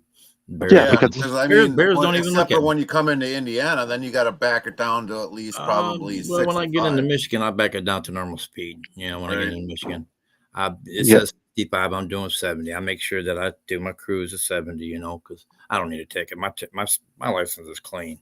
Right. No, because that's what it is. That's what it is. Is that you can push it. You can push it as long as you know your limits and you're safe with it. Go for it. It's like here. So with the speed limiters at 105, it's like you can sit there on the speed limiter 105 and whatever. But the most interesting thing I had about it was going down a hill I had the DOT officer. The guy goes, "Oh, how come you got the truck up to 110?" I'm like, "Because I was going down a hill. I was going down a hill with 100,000 pounds behind it." Yeah. I think we should bring There that you into go. discussion, Heavy Racing Queen. We know you got the pedal down to the metal on there. I always set my cruise if I'm going downhill for 500, the speed limit. That way it held me right there at speed with the cruise control on. Yeah, it's like my friend has a virtual trucking company, and I did his computer programming for it for his company mod. It's like I put the speed limit at 100 miles an hour. It's like you'd be surprised at how many the guys will sit there driving 100 miles an hour. Yes. The only way you're gonna stop all trucks is to stop the fuel trucks. That's one way to kind of do it. They won't be sucking all the fuel out of the things. Yeah. Or it's the same thing as people get the super engines mod. They'll put like a 2,500 horsepower cat or 10,000 horsepower cat in a truck. I'm like, our trucks don't even have that much power. Oh, that's true, Jake. That's true. It's 75 miles an hour here in Florida, and I'll do 10 over and still get past. Yeah. Yeah, that's true too. Florida. I've seen that in Florida. Hey, Trig, what's going on? Double A Trucking, Tony. What's going on, Tony? I was trying to get off topic. Here on panel, we'll definitely get you up here. I was trying to get off topic. I was just trying to be funny about it because I figured we could use a laugh. Oh yeah. Good laugh every now and that's good. Yeah, we haven't seen Tony for a while, and so it's good to see him. It's 75 mile an hour in Florida. It is 200. You'll do 10 over and still get past. Oh yeah, you will. Oh yeah. Oh, I've been down there. What speed limit? Yeah. I know that's right. I've been down to Let's- Florida where my truck would only do 75, even with that Peterbilt I was driving at 18 speed. It'd only do 75. So What are you guys think of California banning gas and diesel engines and going EV? How will that affect you guys? To me, we'll just drop. Yeah, for me, I ain't going back over there. Yeah. let California do it. We don't go. I don't Yep. go to California, and does the company. They decided last year that we are not hauling anything to California. It's all going to be brokered out. So Yeah, those 'cause that's guys that run basically- California, they're going to get it all. Oh, Yeah, you 'cause- know they're gonna have that electric truck bring it in. Yeah, because basically that's going to happen. Is you're basically just going to have a lot of cross docking facilities in the border states, Yep. where basically companies are basically going to be subcontracted, or the bigger brokers, like the bigger trucking companies, are going to have their drivers with 3V truck on one side, and the other guys are going to go onto the other. But it's the big thing about it's going to come down to is when more and more states add the ban, or do you believe the electrical grid's going to get too overwhelmed by EVs and everybody's going to go back down on it? Yeah, because I know, like I said, with all the regulations that was happening with California, and they said this during the safety meeting, it was like, with all the regulations and everything that's been happening in California, we're not going to go there. We're going to broker everything all out. Those that are in California, that's going to be their backhaul. They can deal with all that, because it's not worth for us as a Marty. company to go in there. No, that's all it's going to come down to. It's basically, that's what it is. It's basically going to be, it's all going to be brokered out from either the neighboring states or the whole runs in general, depending on your companies and depending on how greedy they want to be. Right. And Well, my no truck part is a of it. 2020. And granted, it falls, where it shouldn't have an issue, but it's like I've heard a lot of drivers that go into these places, sit at the DOT scale, and literally their truck is getting torn apart, even if it's like a fairly brand new truck, just to find something wrong with the truck, So it's like, no, it's not even worth it. No, I'm right with Will Burner. I'm right with him. Yeah, so am I. Let them come and get their stuff.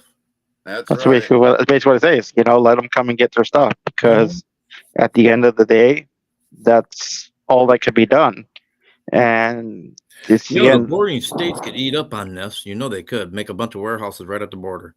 No, that's basically what's going to happen. That's basically what's going to happen. Is basically when you look into companies like that do the self-insurance thing, that's what a lot of them have done. Is they basically built terminals in Arizona, and basically everything coming out of like Texas and whatever. Basically, you're sitting there dropping it off in Arizona. I know that's right there, Queen. Yeah. So we're going to see if we get Tony in here next. Well, what I'm going to do while we're sitting here waiting, I'm going to play a short little video, and we'll discuss what I'm going to play 2 clips here.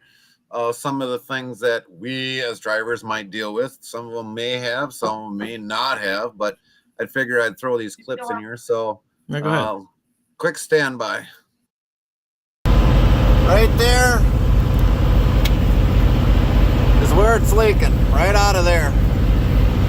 Of course, that hose is separated right here. That's why it's leaking. China-made hoses, everybody.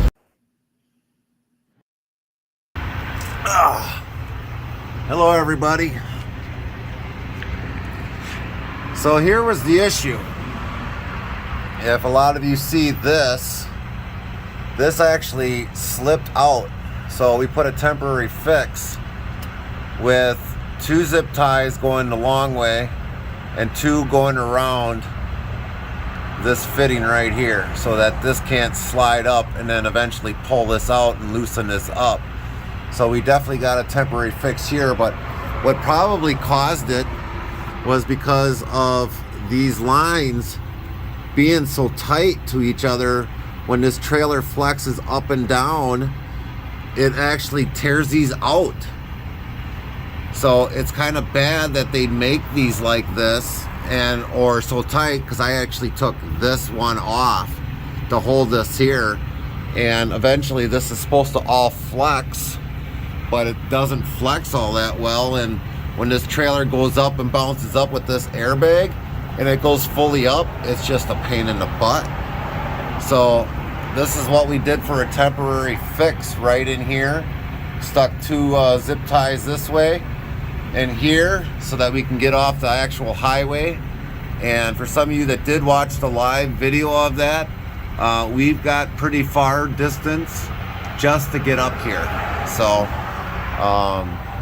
luckily we definitely know as an owner operator how to get things fixed or temporarily fixed. So definitely that is what happened. So I'll explain what happened there. That actually happened coming in through the state of Illinois, because on I-80, once you get past 294 and get on the 80, start heading west, those roads are so bad there. And basically that trailer was bouncing. Now that hose where you see where I had the zip ties around, that was a China-made hose. And it was one of those quick slip lock ones where it had a ring around it and you pushed it in, and that's what yanked it right out and locked up the brakes on me that night. So and then the other video is when we had the hosing that was replaced months ago, ended up being bad because it was a bad product that was made. Tony, good to see you. How's it going? Hello, can you hear me, guys? I hear you. Shut that door. I am doing. I'm doing all right. I'm a little. I'm just having a Saturday morning where I thought I could be running a little bit today, but I'm sitting with no trailer, and dispatch is refusing to find me an empty trailer. So you're doing the waiting simulation, as we call it here on Twitch. Yes. Wow. Yeah, I've called them 3 times in the last 2.5 hours, and they keep saying the same answer. Oh, we're going to email Planner and find you an empty. Emailing isn't working. Why don't you call them? Shoot an email. Shoot an Copy email. that, Jakester. Good to see you, brother. Take her easy. We'll see you again. We'll drop in when you're live or something. So, yeah. It's been a good day, though. It's absolutely beautiful out here. It's sunny, and it's 60-something degrees out here. So everybody, Ernie, Lone Star, and Double A, a lot of you can explain, a lot of your breakdowns that you've had throughout your entire career. I know I got tons of stories that I can definitely tell you. So definitely explain some of your major downfalls you've had during your career. I think I've only had one, to be honest with you. But you know what? You got what's the good having a CB when your cohorts won't tell you, hey man, your lines are dragging underneath your belly of your trailer. They were down in Alabama. They finally drug to where it rubbed so daggone much. It rubbed the hole in the belly line, so I had to pull over. Okay, what's going on? So I looked underneath. There it was. I'm like, real nice guys. Springs broke. Because they dry rotted. So I called TA up. They come out there with the wrong fittings, the connectors, and he had to go all the way back to Tuscaloosa, which I was like 70 miles from Tuscaloosa. I was just inside, and I got a phone call from the TA. He goes, "Did my guy come there?" I said, "Yeah." He said he took back off because he didn't bring the right fittings like I told him to bring. Because me being a mechanic, Well, I was probably out there for at least 5 hours sitting there waiting to get fixed. But I got a free meal, free shower out of the deal. That was my only nightmare.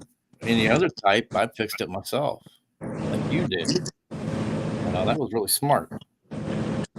Taking the 2 wires and That was really No, smart. actually, that's why we always carry zip ties in the truck. That's why you always carry zip We've ties. got like 5 different sizes of zip ties in the Yeah, truck. I've seen the question in there. Where was the duct tape at? Yeah. But believe it or not, that night we actually we weren't far from a repair shop. They have an account. The company has an account with them. Yeah. So I only had to do was probably a little bit like 30 miles up the road, and the guy was willing to meet me down on the road anyways. You know, so I told him what the size of the hose was, everything else, the thread type, everything. And he was like, "Hey, this is all helping. I'll have you done probably in less than 15 minutes, and you'll be back on the road." Now, was that brand new? Was that a brand new line that was put on there? That was a brand new line that they put on, and Why would they put that style? That I couldn't tell you. That's crazy. This was a hose that they got, and come to find out, it was a China-made product. And once I told them what happened, and I actually sent more pictures, in-depth pictures of it, they was like, they kind of got silent, and I'm like, "Oh, wait a minute, why are you guys getting so dang silent?" Because they're on like 4 to 8 other trailers. I'm like, well, you better call and get the drivers to get those trailers somewhere else, because if that hose pulls out, like what had happened to me on I-80, it literally, when I was going down the highway across 80, all of a sudden it's like, I'm like, what the heck is going on? Yeah. And all of a sudden it's like, I didn't know, and all of a sudden I pull it off to the side, and it was like, when you find out that hose is what it is there, and it releases all that, it takes all the air out of the brake chambers and locks that trailer up. Oh, well, that's what it did to me when it rubbed those hose, through the belly of the trailer. Yep, that's like the number one thing. So I had to pull off. This luck I got off. What was that, Lone Star? I said that's like the number one thing that I think has happened to all of us. I said once you lose your air pressure for something stupid like that, you're pretty much screwed. You are. You ain't going nowhere. You ain't going nowhere. That's the thing about CVs today. Yep. That's the thing about CVs. You think somebody will let you, hey man, you're dragging your lines back here, or pull up beside me, hey man, right back there, and you're like, okay, pull off and look. Okay, ma'am, yeah, I seen my lines were low. I seen where my spring was, touching the ground, scraping. I'm like, well, look, I got a brand new one inside the truck. Yeah, the other thing about CVs are now is half the trucks, the guys don't even put them in there. It's like, what the hell? It's like that was their number one safety thing. Oh yeah. Or the guys are sitting there and you're live streaming and you got to turn it off because of the foul language, where your content your content platform will sit there and ban you if you're not 18 plus, because it's like, what the hell? Lone Star, you've been in my chat quite a bit. How many times have I had to shut it off because of it? Oh, that's why I wasn't. That's one of the reasons why I say it. But I was just saying it in general. Or you have a kid in the truck or whatever. You don't want them to hear that, right? Because you're trying to. What's up, Big D? Because the thing about it is, is that the truckers that stream, you're trying to stream or you're trying to make content to inform the public, because there's so much about it that the public doesn't hear about. Or it's like I'll laugh, right? Because like Ontario, they'll go and they have one law, which is basically your low air pressure alarm must come on at 55 miles per hour. So it's like, okay, but at 60 miles per hour, your spring brake locks, so you're going to be locked up on the side of the highway. Right. And I mean, it was bad that night because the traffic coming across 80 there on that little section there was bad. Oh. And it was like, okay. Indiana? I'm sitting there. Huh? Indiana, or was it Illinois? And Illinois, that's what happened. Just getting into Illinois, and we got on 80 heading west after we got off of 294 there. Okay, yeah. And I mean, it was like, I was sitting there thinking, it's like, okay, what do I got? I was like, well, let's see. We got zip ties. Will the zip ties possibly hold it? Normally zip ties will hold anything for a while, but if it's like a mass thing, like let's say a turbo boosting up, it won't hurt. It won't normally hold a turbo tube on there if it's not tight enough. But with the traffic just being bad that night, we had to do whatever it took just to get off the dang highway. Mm-hmm. Yeah. That's why when I learned that lesson a long time ago, that was a long time ago, back when I first started trucking, I always kept the extra spring with me. Yep. That's what it is. That's basically why you try to have your spare Everything in the side parts. box. Everything in Yeah, that side box. everything's in Yeah, that side because I've box. got extra hose clamps, I've got extra V clamps, I've got almost everything in there. The only thing I don't have in there yet is another airbag in case I ever blow an airbag out. Oh, geez. Yeah, that's where. Yeah, that's where I leave the mechanic do that shit anymore. Yeah, that's when I'm too old for that now. even being trained as one. That's where I'm like, unless it's a basic roadside repair and it's parts or supplies for a basic roadside repair. Anything else, you can take an Uber or a taxi to get your parts, or Mhm. let a service guy bring it, because the problem is um, otherwise it's very difficult to know what the hell you're going to need, and it just adds too much extra cargo to your truck that you can't find what you really want. Scariest thing I ever done was change a canister, and I didn't like that. Good God, I didn't. Nah. Well, we've actually had to change an airbag. We had to actually we had a bad airbag in ours, and so we were just in Detroit, and then all of a sudden, I think we were actually in Richmond, I think at the time, or someplace. Oh, And you're next up thing in you the know, it's 940. like I'm calling the shop because it was a little after 6 o'clock. So I called the shop. I was like, I need a repair shop. And they're like, well, why? What's going on? I was like, I got a bad airbag. And he's like, well, the airbags, that's a 2020. They shouldn't be going bad. I'm like, yeah, it's like you're 2020. Yeah, I don't give a crap where the hell you're from, because I mean, it's like nothing lasts forever. So, I mean, they gave me the shop down in Dearborn, and I actually still have that video yet, but park it, you go down Dearborn, and all of a sudden it's like, well, where the heck are you supposed to pull in and turn around or park or whatever? So I ended up parking right in front of the service doors, and I had to walk in. Luckily, they had everything all there.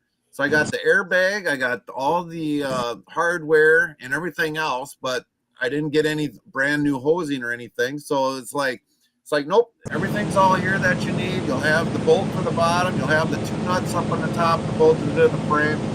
And we got over by Dexter there, and we actually changed it in the yard while we were streaming to show people this is what I had to do. Mhm. So it's Oh, yeah. like we've had to definitely fix things while being on the road. Well, that's cool. Lost Tony.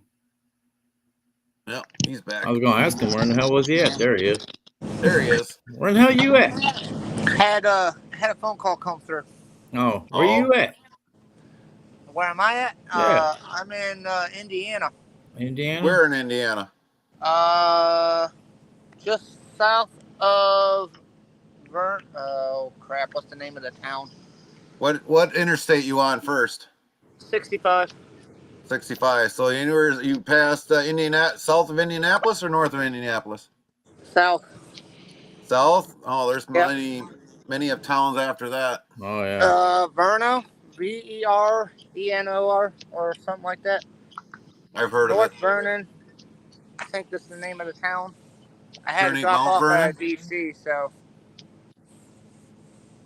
So they won't find you a trailer, huh? nope. And it's already 2:30. I got 5 hours left on my clock, and yet Oh, they all leave at 3 o'clock their No. central They time. ain't So, going to give you anything. That's bull crap, man. yep, On a I've been Saturday? sitting No, here that's since- called a lazy day. Yep. well, it's costing me a money. I could have ran a load today and gotten a delivery in today, but that's Yeah. on them at this point. You know. Well, you. When it comes to you as a driver, if so are you now owner operator, or where's your status right now? Well, right now I'm still a company driver, but I'm Okay. looking into being an owner operator. I have to go into like a lease purchase program, Mhm.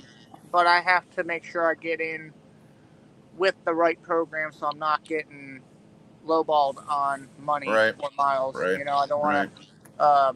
I'm not jumping into anything that I don't feel comfortable with in terms of Right. like numbers. So, Right. like for prime example, a few weeks ago, talking about breakdowns, I've had quite a few already as a company driver, which it doesn't surprise me because certain companies just don't take care of their equipment. Mm-hmm. I had a brake chamber completely go bad on me on one of my drives. Locked up the entire system. Couldn't move for. It just like would not go anywhere.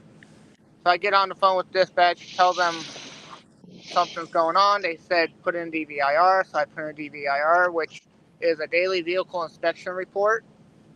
Put in that, take pictures of it, and they had a guy come out, look at it, says I can't fix it. You're gonna have to get a tow truck.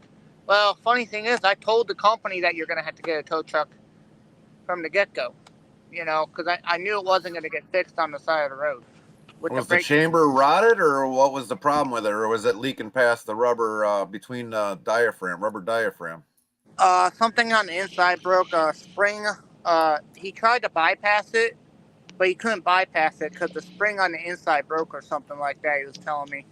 So it was rotted. The spring rotted away. Yeah, something broke or whatever it was, and it just was not going to get fixed. And I spent 7 hours on the side of the road waiting for a tow truck. It's crazy how, like when we're down, that how many hours we could wait for somebody to come out to change a tire or something, that all of a sudden he's like, oh yeah, I could probably fix that. And next thing you know, like 3 hours, 4, 5, 6, 7, 8 hours later, it's like, nope, we can't fix it. We're gonna have to call a tow truck. Yeah, and that's another 5 hours of waiting because you can't just call any tow truck, and you got to call, I don't know what they call them anymore. A heavy haul, I call them. Heavy haul. Yeah, they Heavy don't have haul. a AAA in trucking, that's for sure. No, no, I just like Wheelburner said, I'm with him. I know on the lease purchase because I'm like, if I'm buying a truck, it's going to be spec'd on how I want, because a lot of the Right. companies that turn around and give you these options for these lease purchases, they're basically in it for themselves to get a driver, and you end Yeah. up paying 3 times more than making your payments. Yep. Like, for prime example, I know that the current company I'm with, they want me to do a lease purchase. I said, well, give me all the information, let me look it over, and let me compare some notes with other companies, and I'll get back to you. Oh no, they handed me the information. They wanted me to sign the paperwork that day. I said, absolutely not going to happen. I'm not just signing any paperwork just because you gave me information. You know. Yeah. Those are your companies that you want to watch out for. Mm-hmm. Because if they want you to sign paperwork right away today, they've got things hidden in there that basically screws you over as a driver. Yeah.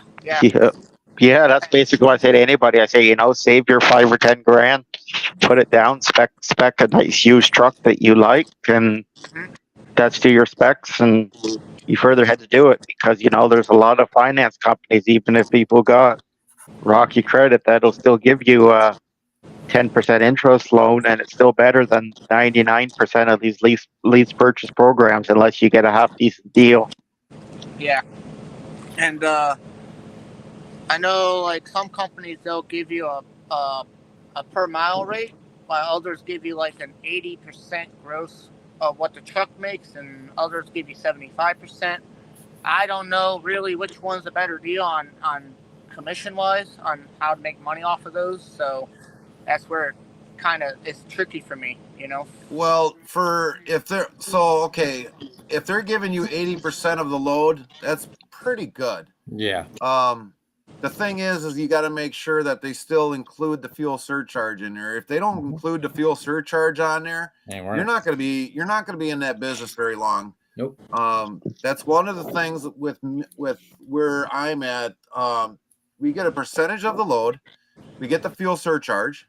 Now when we deal with brokers, it can be a hit and miss. Sometimes we'll get a fuel surcharge, other times we don't get a fuel surcharge. Sometimes it's probably programmed into the load amount.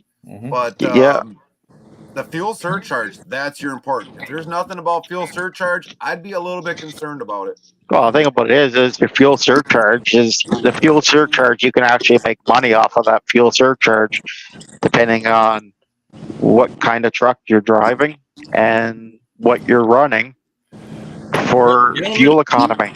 I hate to break this, but I'm gonna jump off of here. I've been on 3 hours already. All right, no worries. Yeah, Gary, I appreciate this very kindly of you letting me be on part of this chat board. Okay. Always, Ernie. So get a hold of me again whenever you want to do it again. Oh, I'll reach out to you, Ernie. You'll be one of the first ones. Yeah. Hey, you stay safe there, Double A. I will. You too, bud. All right, buddy. Talk at you guys. Okay. Yep. Later. Later. Question for you guys, because I might sound like well, I've heard of fuel surcharge. I'm not understanding what it actually does. Like The what it fuel actually surcharge is. is basically a thing set up by your government authorities, which is basically about in your companies because of the cost of fuel. Because the cost of fuel's gone up from like $2 a gallon to like 4 to 5, depending on where you are.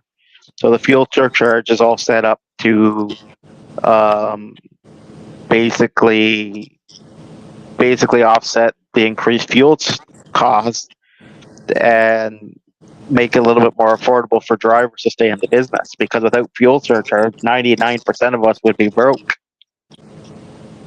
Pretty much the whole world would. Well, I don't know what they do in other countries, but pretty much the whole trucking would basically come to an extreme halt. Yeah, that's basically what I'm saying. So that's basically what it is. It's basically if you can get a truck. I went and did the numbers the one time, and it's basically if you could get a truck that got 6.5 miles a gallon or better, the fuel surcharge almost pays your fuel bills. Hmm. So it's basically money back in your pocket, basically. Yeah, it's Yep. basically money back in your pocket. So it's basically what it is as a company driver, fuel surcharge don't matter because you're using a company credit card to Yeah. pay for your fuel. But now as an owner operator or a lease driver, unless your fuel's included in your deal, that fuel's coming out of your pocket every single month. Yeah. And that's your three basic expenses as a driver is your fuel, your insurance, and Yep. your payment for your truck, whether And that's a maintenance. bank loan and maintenance. Yeah, that's basically your four expenses. Yeah. And So maintenance all comes down to is how good you are with your hands, how comfortable you are working on your own shit. You work on your own shit, you make you save a lot compared to Yeah. paying, $150, $200 an hour for a shop. And It's expensive. I know that much. that's the reason why. That's the reason why interstate travel crew or Gary. That's why he's like me and does a lot of work himself because he's saving money every time he's fixing something on his truck. Plus, he knows it's done right and the way he wants it. Versus paying a shop, you don't know what the hell the guy's doing. Yep. yeah, we've been having that problem with our own company shop. Is like I'm always working on stuff because for some of that, remembered that I put on the new APU cover on there. I had brand new bolts put on there, and within the last few months here, it's like all of a sudden I look at it, I'm like, what the heck is that damn thing on there? It's not what I put on there.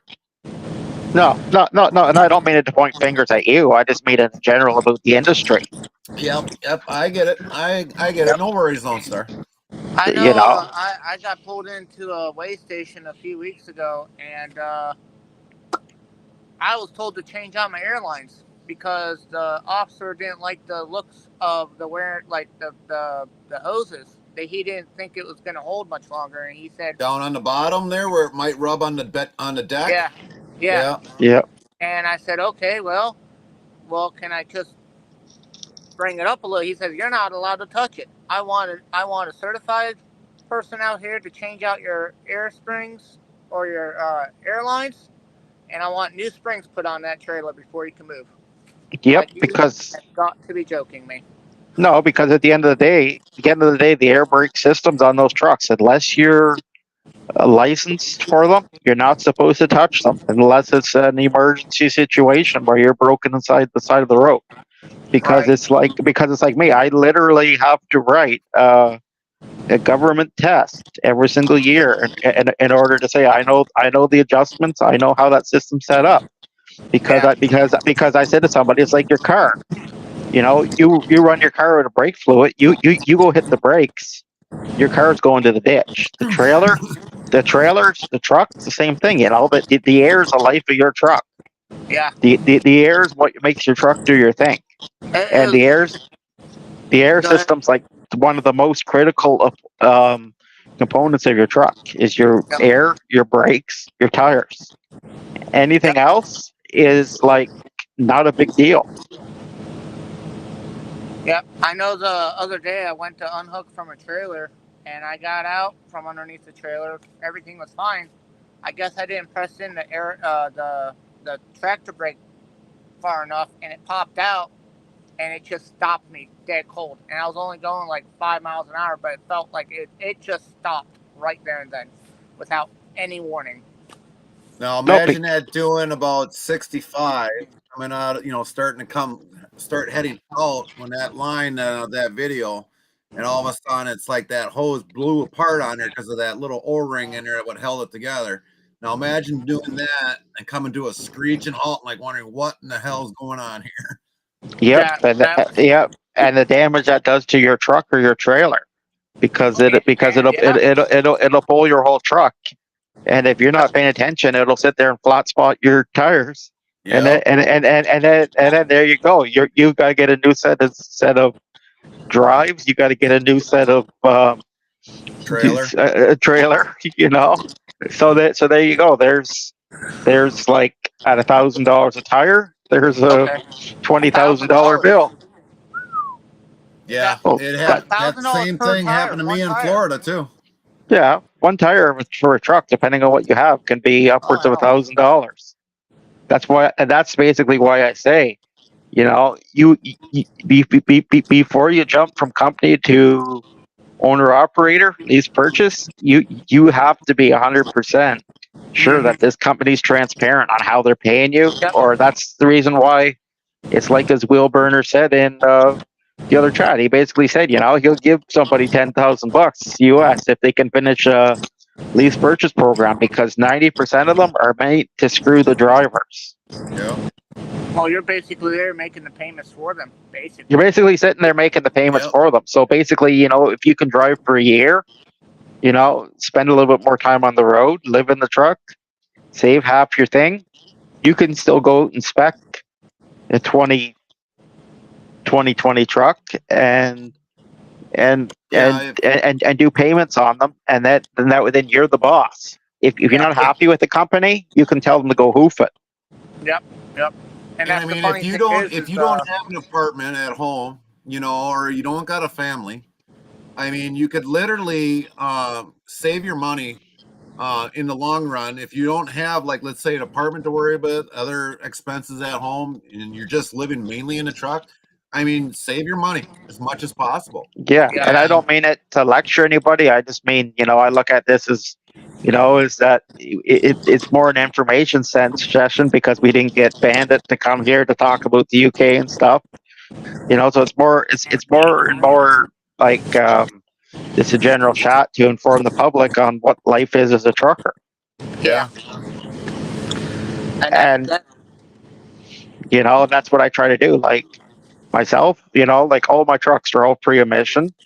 But I was lucky. I worked for the dealership, and the dealership goes 2009. They go, "Hey, nobody wants this truck. Do you want it? Do you want it as your bonus type of thing?" And that's how I got my first truck. So then, ever since then, I made profit from the start. Versus a lot of these guys, they're paying $200,000 for a truck, and then on these lease purchase programs, you're paying six. yeah. Well, my current company contacted me, the lease purchase program did. They want me to stay in my current truck and join their lease purchase program. I Yeah, said, because that's basically what it is. It's basically you look at finance companies, like the big one is SFI that does it, and they're basically working with all the self-insured companies, Swift, JB Hunt, Schneider, a few of the other ones, and that's basically what it is. It's basically a 50% interest rate. right. yeah. The interest rate is usually up there. It Yeah. usually is up there. I'll be back, everybody. Yeah. No, I just I know that the lease program that my company works for is Lease Horizon, and I don't know much about that particular company. or that leasing company, should I say, and how they operate or how they work. So I gotta do my Uh, research on that. no, all of them are all a red flag, and that's basically why I say to anybody, I say, don't get into it. Instead, you're a lot further ahead to save for your down payment and get involved with it that way. Because that way, then you get what you want, and because you're financing it through a bank for a few year term, that's your truck at the end of the thing. You're not going to pay a buyout fee. You're not going to pay any of that stuff. And that way then if you and a company go sour, you're not going to be the one on the hook. Because here's your thing. Your thing is that if you're with company ABC, which I'm just saying it is that just to not put anybody's names out there, right? And say you're paying the company for um, your purchase all the time, and you and the company have a falling out, you're pretty much screwed because the company's going to say, "Well, hey, where's my $100,000?" Yeah. So that's the reason why, like, if is that if you watch something like YouTube, for example, the one girl, Brittany Richardson, she went and entered a lease purchase with the company, and then basically the company basically said, because you're on YouTube, uh, and we see these people trolling you, we don't want to do business with you anymore. So the company sits there asking her for 75 grand for a truck that's worth 100, and she's paid for it for 3 years. Yeah. So that's why it's a bad deal for you as a driver. Yeah. And then now most of these companies are now really getting these new drivers in with, oh, it's a walk away lease. You can just walk away, when it's like, well, you've already invested time and money into it. Why should you just walk away and lose all that time and money that you put into it? You know, that's what I don't get. You're gonna throw away money and then walk away like that with no return. You know. We've actually seen a lot of company drivers that went into the lease purchase, buy a truck, in 2018, 2019, maybe even a 2020 model, that ended up buying or doing the lease purchase, and roughly maybe a year, 2 or 3 later, that same very truck is now sitting there waiting for either another driver, or else it's getting ready to be sold because the lease purchase didn't work out for them. Yeah, that's basically what I'm saying. Is because these lease purchases, unless you know that company's for you, and the company's not trying to give you the screws, you're basically at the mercy of your company. Yeah. You're dependent on them. And I mean, basically, so for like with me, when I became an owner operator in 2013, I was a company driver. I was actually in the company truck. And so then when all of a sudden I was thinking about becoming an owner operator, it's like, well, I was always asking people, how do I go about it? And I got in touch with a very good friend of mine who basically I worked for at that time. He kind of told me, he's like, well, you want to get your own truck. I was like, what about a lease purchase? He's like, you want to stay away. And he told me all the details. He was like, if you need help finding a truck, I'll help you find a truck. He's like, but I'm not going to let you go into a lease purchase. And it was like my decision, but I mean, it was like, he mentored me so much because of that's how I got into my start of trucking. I took his advice very seriously. Yeah. Yeah. And so basically, it's like I was sitting there looking around. The Godfather came up. I seen it show up. It was a 780. I always wanted a 780. It had the room, had the driver's lounge, and everything else in it. And he was like, I'll help you get this truck. And so then he called the company, and I would talk to him, and after a while it was one-on-one with the company that was selling the truck. And he's like, well, we'll sell the truck for 17,000. And I was like, well, I gotta test drive it first. I want to make sure everything's good. Everything's this and that of what you're saying. And eventually I went and test drove the truck.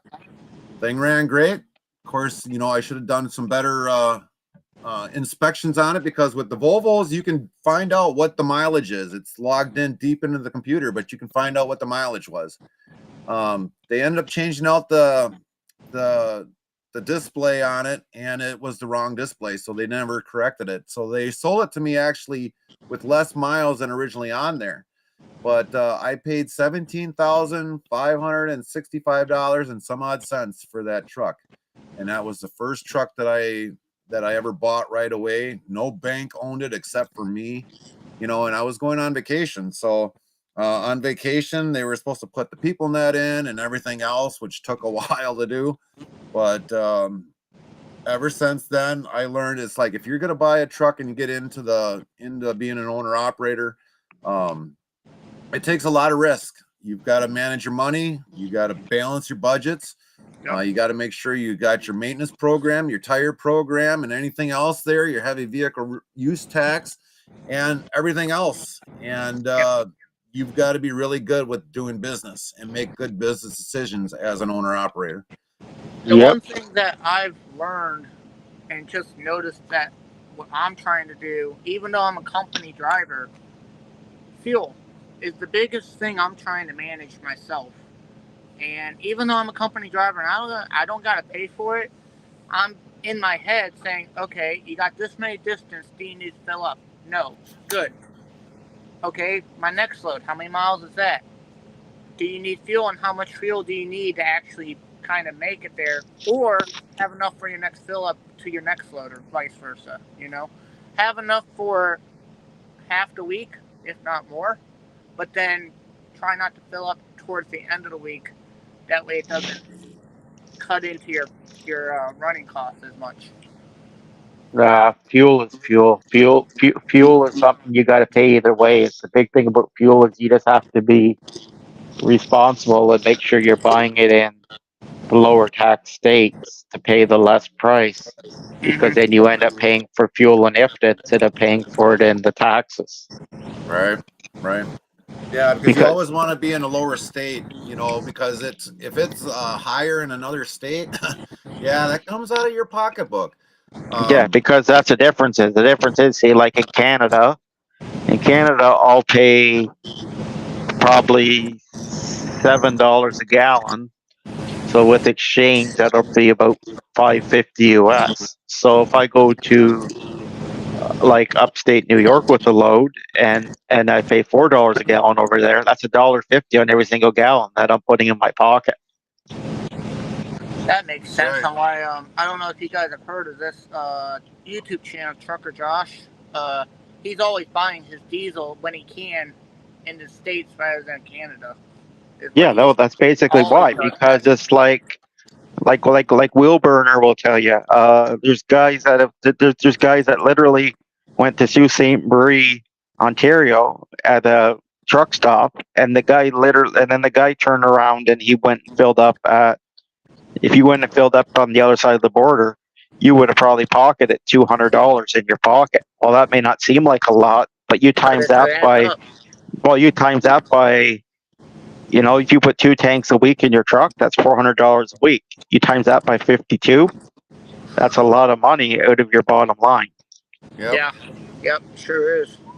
And that's the thing, like, my, I don't, like, the one thing that's been pushed onto me is not so much the cheaper gas prices, but where do you get your fuel surcharge at, and taxes plus the company discount. If you do lease purchase, you got to go with the company discount, they say, as much as possible.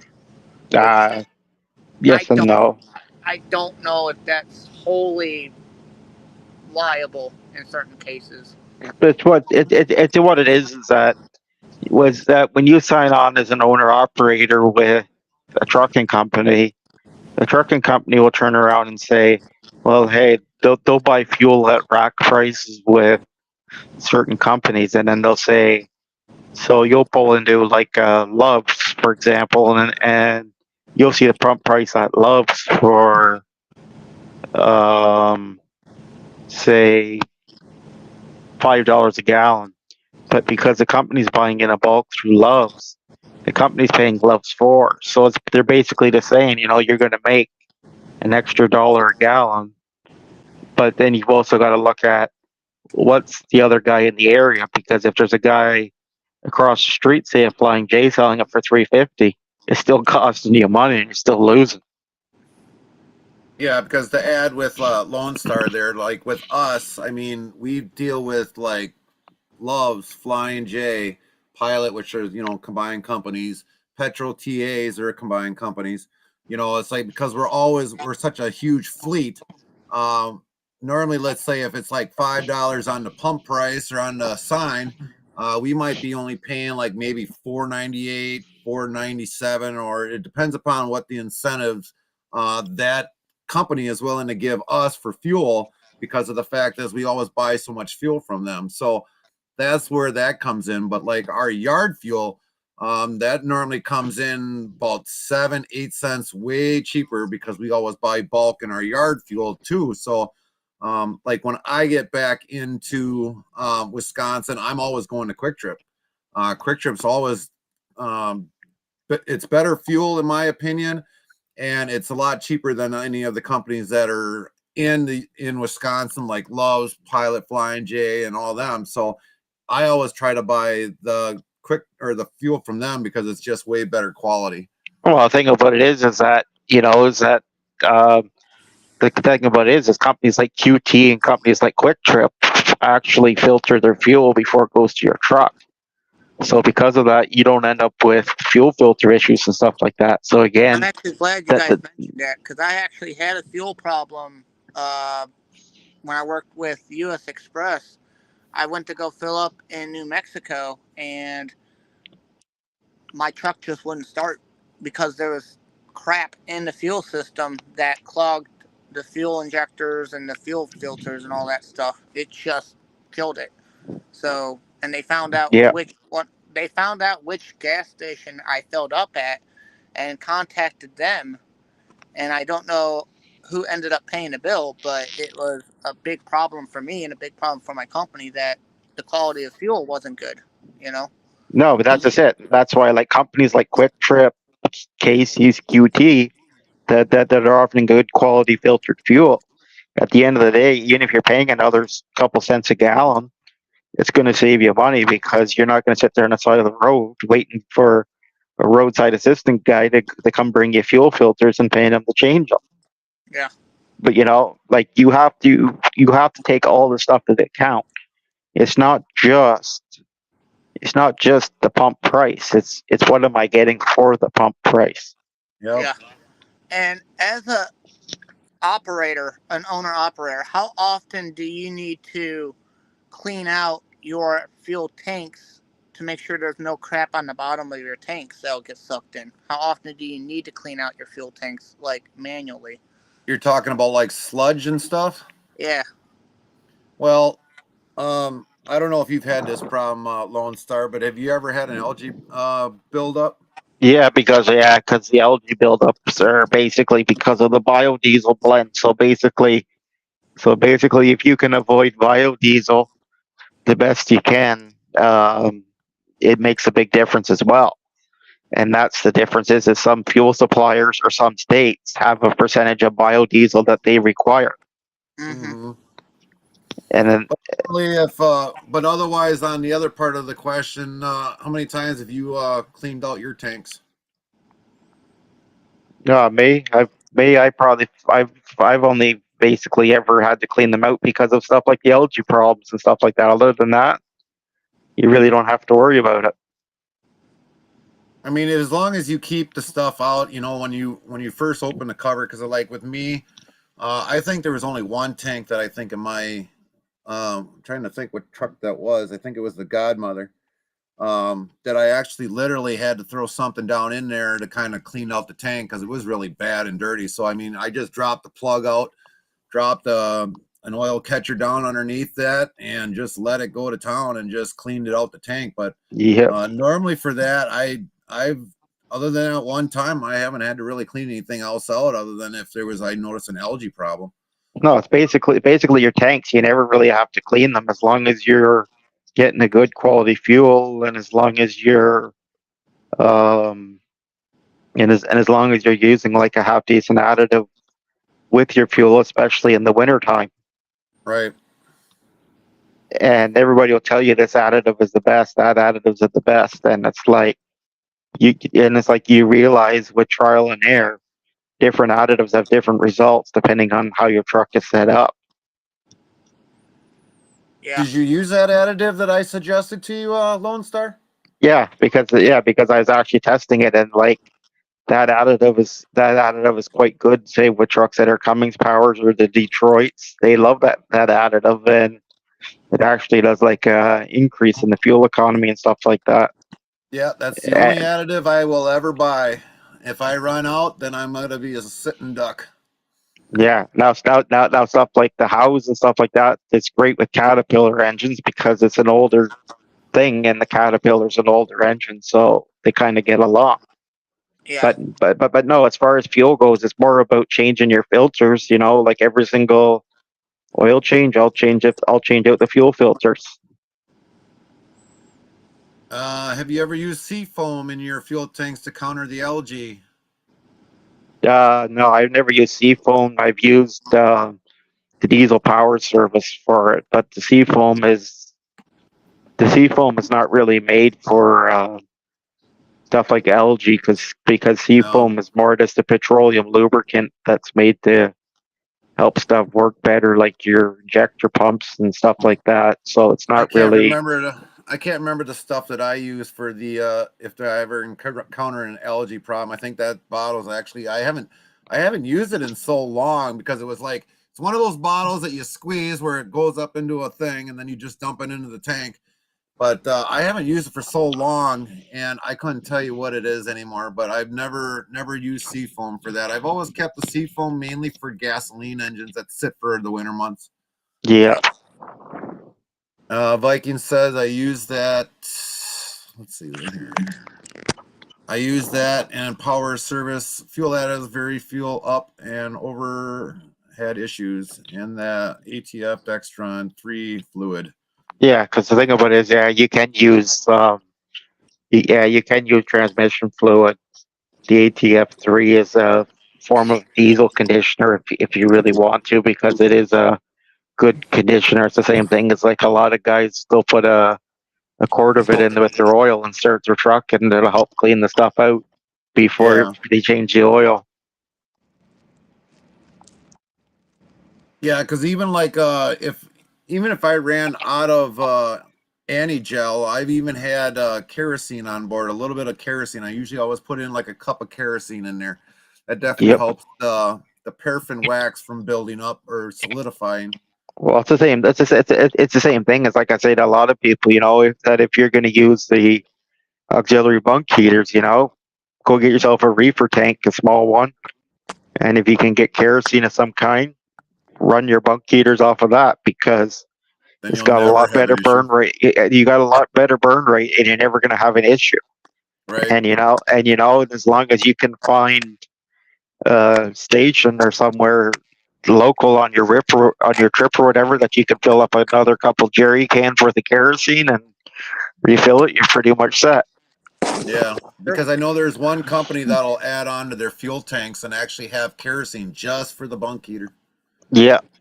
Yeah, there's a couple companies that do that, or it's the same thing as like you can actually, or same thing as like you can actually buy like the split tanks, because some of the trucks I'll buy the split tanks for the hydraulic and the diesel, Yep. and Yep. I'll fill up like the 25-gallon split tank side with the kerosene. I'm like, well, put kerosene on this side for your bunk heater, you're gonna never have a problem. Right. Yeah. I'm finding this very, very informative, to be brutally honest. I'm learning a lot from everybody, because I didn't think kerosene would be a good idea, but Well, it's because kerosene is a fuel oil. Because basically all diesel is number two fuel oil, Yep. and then it's basically what it is. It's basically the additives in it. It's what changes the thing. It's like, technically speaking, if you heat with oil, you can go to a gas station and you can buy farm diesel. You can buy on-road diesel, and you can dump some of that in your tank and refire your furnace, no problem. It's oh, just it's just the way that the heat comes out from it. That's what makes a difference. yeah, Well, between your kerosene and diesels, it's the after product of basically your higher grade gasolines. Yeah, that's basically what I'm saying. Like the Right. base product is the same. Like you can run a diesel engine on kerosene if you really wanted to, Yep. but it's just, do you want to pay the extra couple dollars a gallon? Right. You Yeah, because know? I think kerosene right now, I think the most I've seen was like $5 a gallon almost. Yeah, yeah, but that's what I'm saying. Versus you, what you pay for diesel, you probably pay $4 a gallon. Right. Right. You know, something like that. And it's just basically, again, it all comes down to the cost. And it's plus the diesel fuel has the lubrication added to it and the additive pack for the diesel engine. So it's better for the long term environment versus something like a bunk heater. The kerosene is great because it's got one purpose, and that's to provide heat through the pilot. Yeah, the one thing that I noticed during the winter months when you've got additive fuels in there, it definitely burns up the screen in there in the bunk heater much easier.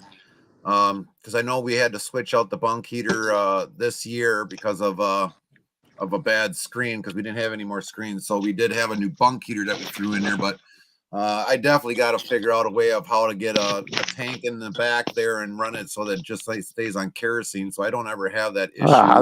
That's your best way. That's the Yeah, best way is like because you've got the T680. The T680, there is a company that builds split tanks for it, so you get like 100-gallon tank right, with like a 50 gallon with like a 25-gallon hydraulic oil tank on the other side of it.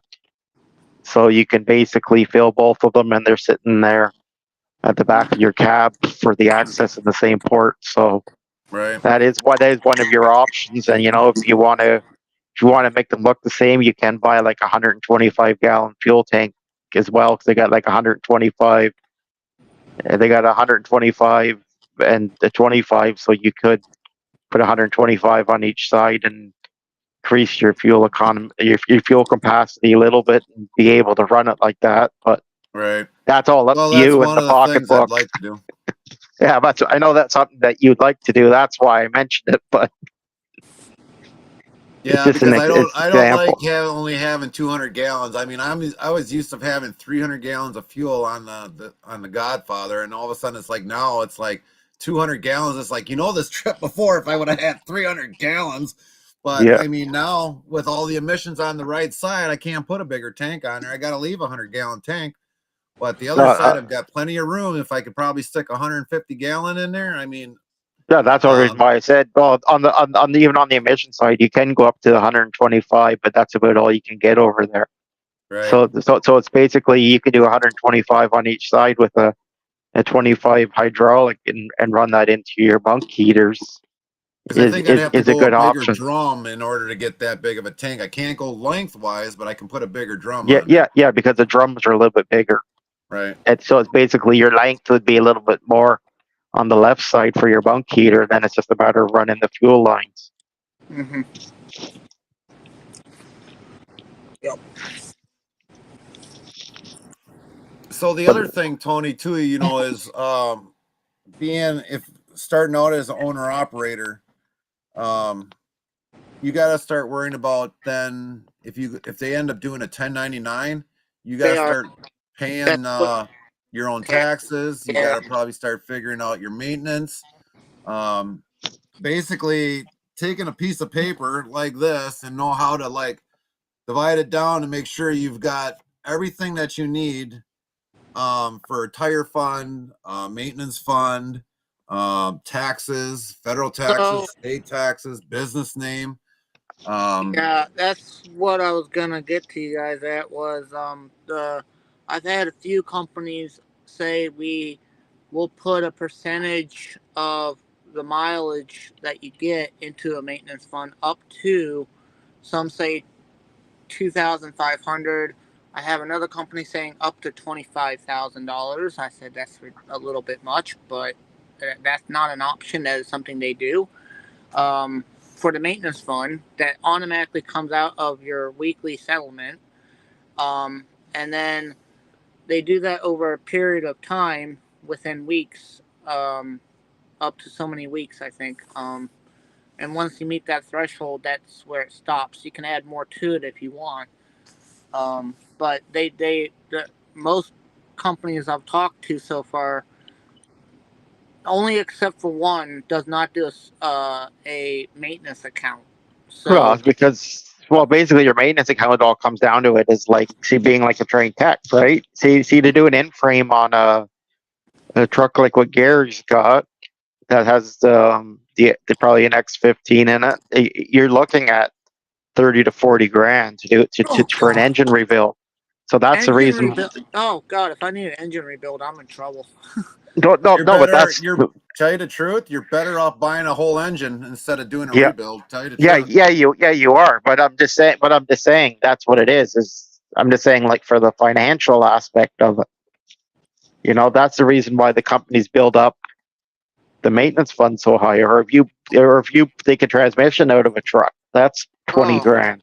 yeah, I mean, I Like just had my transmission in my car replaced, and it was. Oh man, if it wasn't for my warranty that kicked in with that, I would have been paying an astronomical amount of money for a transmission, a rebuilt yeah, transmission, not even a brand new one, a rebuilt transmission. no, I'm just giving in like rebuild prices, but I'm just saying it's like mind you, like there is all the benefits from like saying the engines to get them pre-rebuilt the brand new ones because a lot of Mm-hmm. the companies will like Cummins will send you and sell you an engine as long as you return your core a fresh factory rebuild that Yep. you don't know so that way then you don't have to worry about hey did the guy going through my engine do it right no because you got a Cummins trained spec doing track tech doing it Yeah, so that's your difference. yeah, because I'm Yeah, pretty because much. we were thinking about getting another engine for the Godfather because I Mhm. definitely got another engine laying around from a truck that we tore apart. And if I was going to get another 530 horse engine for the Godfather, they said, "Oh yeah, we could probably even bump it up to 600 if you want." But Yeah, the engine would have to go back in there, and so I mean, yeah, it would have been a lot easier to buy the engine. Um, for probably 32,000. Now that doesn't include all the labor to put it in there, all the fluids and all that other stuff. That's just roughly a base price. Yeah, well, But I think I about it mean, is it's the end frames. You can do the end frame rebuild without pulling the engine, so you save yep, some money. But right. the problem is that unless you know the person doing it well enough that they know what they're doing, you're basically taking a crapshoot, and that's the whole problem with buying a truck is that or owning a truck is that you can spend $40,000-$50,000 in repairs in a year easily, or you can spend a couple $100. yeah, and that's the Well, thing. not Like, well, not a uh, couple $100, but I was just trying to explain from one extreme to the next to try to make it make sense to people because unless you're a trucker, you don't really understand. yeah, and the Um, thing is the one thing I know that I'm gonna need is an EIN number or something with the. I yep, think it's an EIN number is if I yep. remember my That's terminology for your correctly. 1099. Yep, Yes, for yeah, I'm gonna need that, which uh, the government, I believe, can get you a free one if you look at if I remember correctly, you can get a free EIN number. yeah. Um, Well, so if the taxes come down to it's all about having a good accountant or having a good mhm. tax person Yeah, That's because which it, I right. be, will. bec- I, because if you don't have an accountant or a good tax person and um you're in the trucking industry, you lose out on a lot of money, and you're the one putting you at risk because a good trucking industry accountant can tell you exactly how much to put away and everything, and then you're not wasting your money or trying to call up with 20 or 30 grand at the end of the year to pay a bill. yeah, and that's the thing. Like if I, which I am gonna go lease purchase or figure out some way to get a truck. Because I don't want to be a company. I feel like if I'm a company driver right now, I'm holding myself back from potential growth of Yeah, but, not well, the thing about it is you got to think about it like this: what's your living situation like? What's your responsibilities? right now. It's just me. Tiber, we're not doing reruns today. This one's actually Yeah, live. Um, yeah. right now it's just me, and that's why I'm Be- be- thinking be- about doing No, what I'm no, doing. no, All I no, got to worry about is because me. no, because what I'm saying, like, if you're worried about just you, there is companies you can run with that'll set you out 3 or 4 weeks at a time, and you can sit there and bank money to have a good down payment in order to pick out what you want from a used truck market that's a good spec truck that Mm-hmm. a bank will finance you with the down payment, and then you're 100% your boss. So as long as you got a good accountant, and as long as you're willing to interview companies before you say yes or no, you're pretty much free to do what you want. You're not holding yourself back. That's good. That's That's that's the Well, best way to do it. the yeah. other thing is like, okay, like with the tax laws, I mean, a lot of the oh, I don't remember how many she told me to change just this for this year. But you know, a lot of the tax laws that are in there, and a lot of things will apply to you, and there's a lot of things that don't apply to you. Yeah, and that's why you Luckily need a for good this, account. yeah. So luckily for us with this year, I mean, when we had our taxes done last weekend, there was a lot of things that benefited us, but there was a few things that didn't benefit us. Like, what are So I some of the mean, things that didn't benefit you that you thought could have benefited you? well, buying the truck or going the lease purchase we're doing now through the company. Mm-hmm. After we've looked everything over and had everything looked at on the contract, it was a good thing for us because I can write that off now for the next few years on my taxes because literally in every little expense that we've had to have done with it with the APU and everything else just recently, we've been able to write that all off this year. Yeah, But yeah, and that's the there's other reason. things that you can't write off that they won't allow you to write off. No, no, and that's what it is, and that's why a lot of guys will. That's why a lot of guys will buy a truck through finance, and then they'll lease it to themselves for a $1 purchase fee at the end of your 2 or 3 year lease, in order to still get your lease benefits, but avoid your whatever. And that's why it's good to basically come up with some kind of a down payment, and then basically talk to a good accountant or Yeah. a good business advisor that knows the trucking industry, and talk to them about how they do something. Because the one Yeah, it's thing is, very if I stick with this truck, um, the one thing I would need is an inverter put in. It's the only thing I don't have in this truck is an inverter.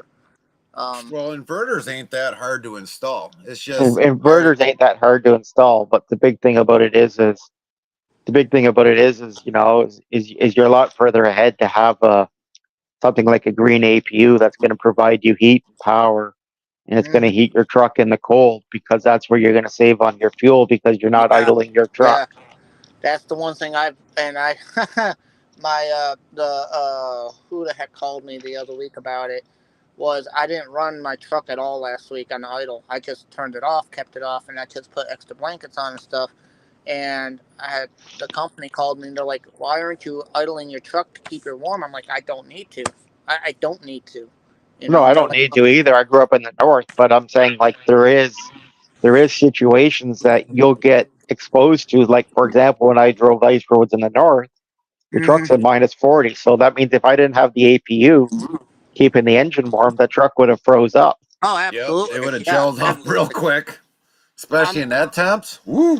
Oh Yeah, yeah, no, that there would be circumstances where I will just idle it and keep it idling because it yeah, would but that's the reason benefit. why I'm saying is because what you got to remember is when you're a single guy and you're in the truck, that truck's going to be your home, and That's right.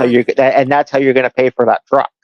Yeah, So it means you want the comforts of home. So having stuff like an APU, it turns around where you can make your own small portable kitchen in your truck. If you've got a mother, girlfriend, whatever, and she wants to make you meals for the week, she can make you meals for the week. You can put it in your freezer, and Yep. you can reheat that in your microwave, and instead of paying $20 for a Hardee's hamburger meal. As much as a Hardee's hamburger meal's good, that cuts into your bottom dollar of what you made that week. Right. yeah, Because there's many times that we've loved going out on the road. A lot of people know that I always bring food every week. it's like what everybody else don't eat at home is what I take. So Yeah. it's like we always make sure we got the taters on board. We always got to make sure we got something else on board. Um, so yeah, but like getting back also about with like a difference between whether having the power inverter or APU, um, you need that APU because I mean a lot of that usually will tie into the power inverter because once you use that power inverter and you don't have nothing to replace that electricity that or the juice from the batteries, it'll leave you stranded. Yeah, Okay. that's the It'll, other part about it. Like, cause you put a yep, power inverter in that truck, you have to idle the truck and rev it up every time you're going to yep, use that inverter, and yep. make Yeah. sure your charging system is gone. So it's going to So cost you more for the fuel. is the APU ran separate then from the No, battery system, or is it just tied into the battery system to the run the, separately? the APUs run separate because it's basically a generator that's Okay. also got a charging thing. But the APU is basically in your fuel system and stuff like that. And the difference is an APU will use like a gallon an hour, Right. Okay. if that. So you basically figure, you're taking your 10-hour rest break or whatever. You're waiting for a shipper. Well, there you go. You just use 10 gallons of fuel for your Yeah. rest break, or a couple gallons because you're waiting for a shipper. Because like I've had times, I backed into a doctor at a Walmart to get, say, a load of meat or something. And the guy says, well, it's going to be 3 hours before you get your load. So I'll be like, well, okay. My girlfriend sits there, and we'll cook you a meal. Oh, there you go. I can reheat her meal. I can eat Hmm. dinner, go for a nap, all in the comfort of the truck.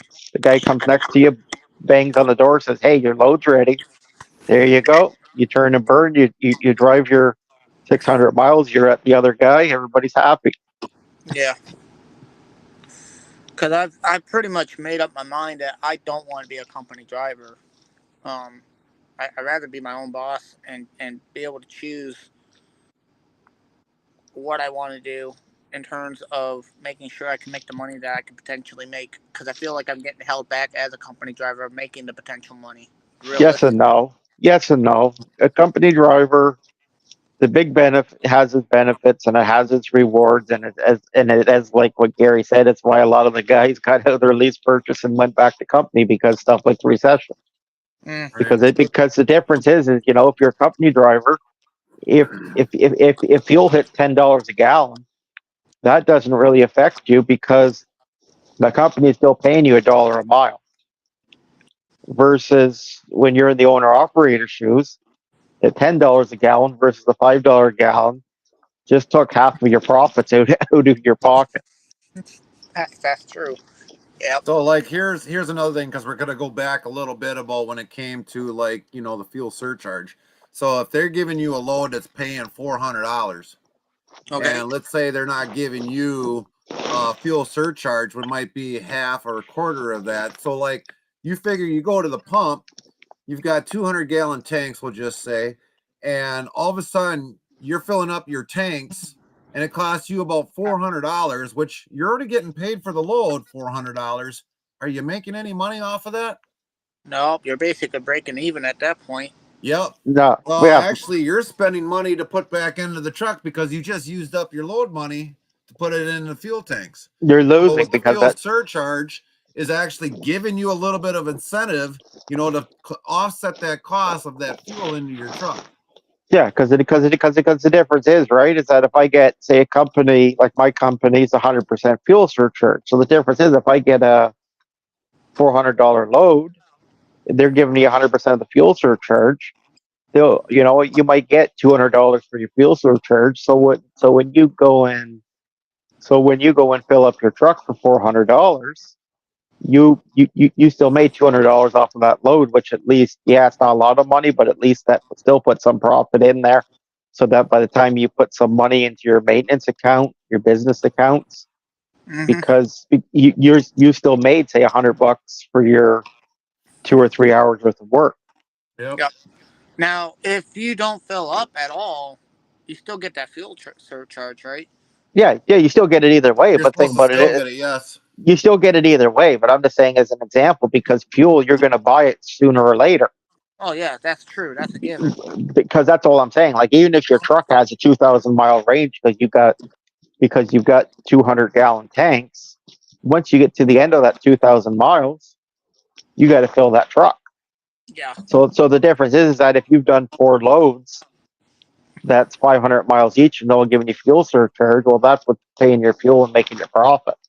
Yeah. But the Because you, one thing too, to kind of add to what Lone Star is saying, is sooner or later you're going to need fuel. But the other thing you also got to think in mind though too is like, okay, let's say you're here in Indiana and you got to go all the way out to Washington State.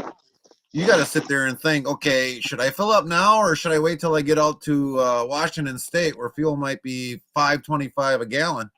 So I mean, you always got to take a gamble at that too.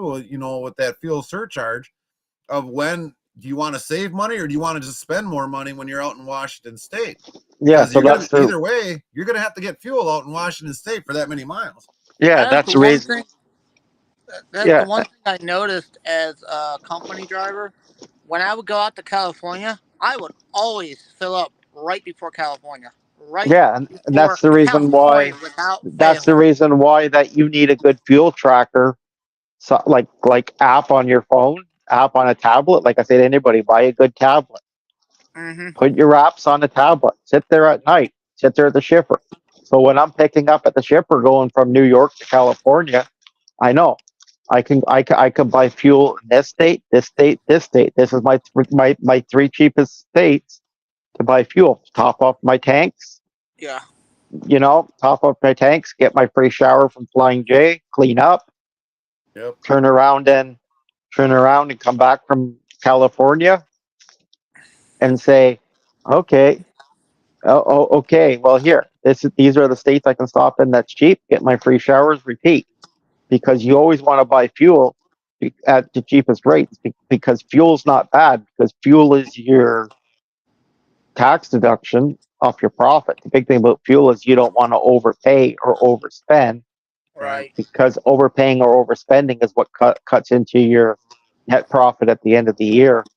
That you can put it in towards a certain amount into investments in the bank to reinvest towards your next truck, Mhm. to not have to to not have to do a bank loan again, Yeah. do repairs on your truck, do whatever is required. And Because that's why it's the one app I run separately for my own is Trucker Path. yeah, That app, I didn't think it was going to be that great, but after no, it's using great. it for a month, it tells you everything you need to know that I need to know when it comes to routing, which is about the same route that I run currently with the company. It pretty much mimics the same route, a few differences here and there, but it shows you along your route the cheapest fuel prices at certain points. Yeah, but that's all I'm saying. And the thing about it is that the more and more years you put over the road, the more you know. These states here have the best fuel prices. Hmm. So you'll go on an app like say Gas Buddy, and you'll say, "Hey, in Indiana, I go through these 5 cities that have a Flying J. Which Flying J's got the best fuel price?" Hmm.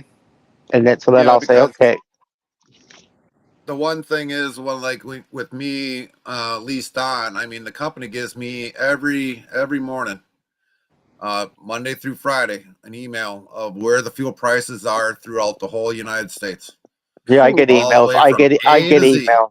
I get Yeah, emails like that too." And there's like right. third party trucker services that'll turn around and say you too. It'll email you every single day and say, "Okay, here's the current loads. Here's the hot spots. Here's your fuel price." And that's all good to know because that way then you know. Okay, well, if I'm going to be loyal to Quick Trip because Quick Trip's got the best fuel, well, here's the 5 Quick Trips on my route that I could get fuel at, and which one will I visit, Yeah. Right. or where's the Casey's, or where's whatever.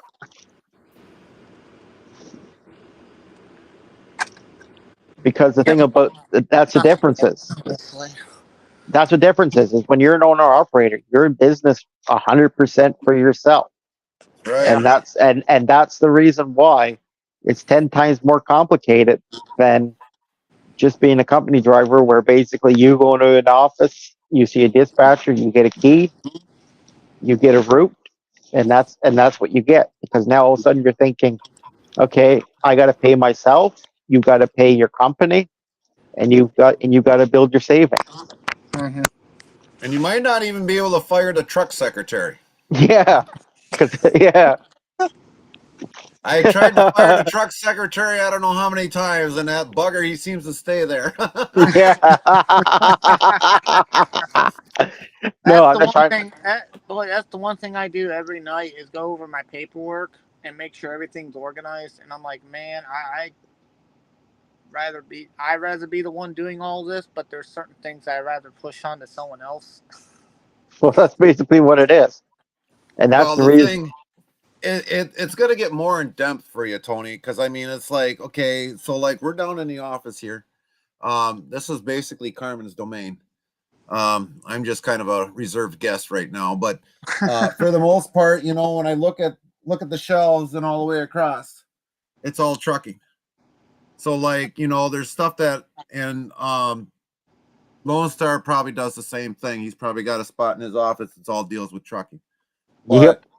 the load sheets, the trip sheets, all the fuel receipts, all the repair sheets, everything is in its pile.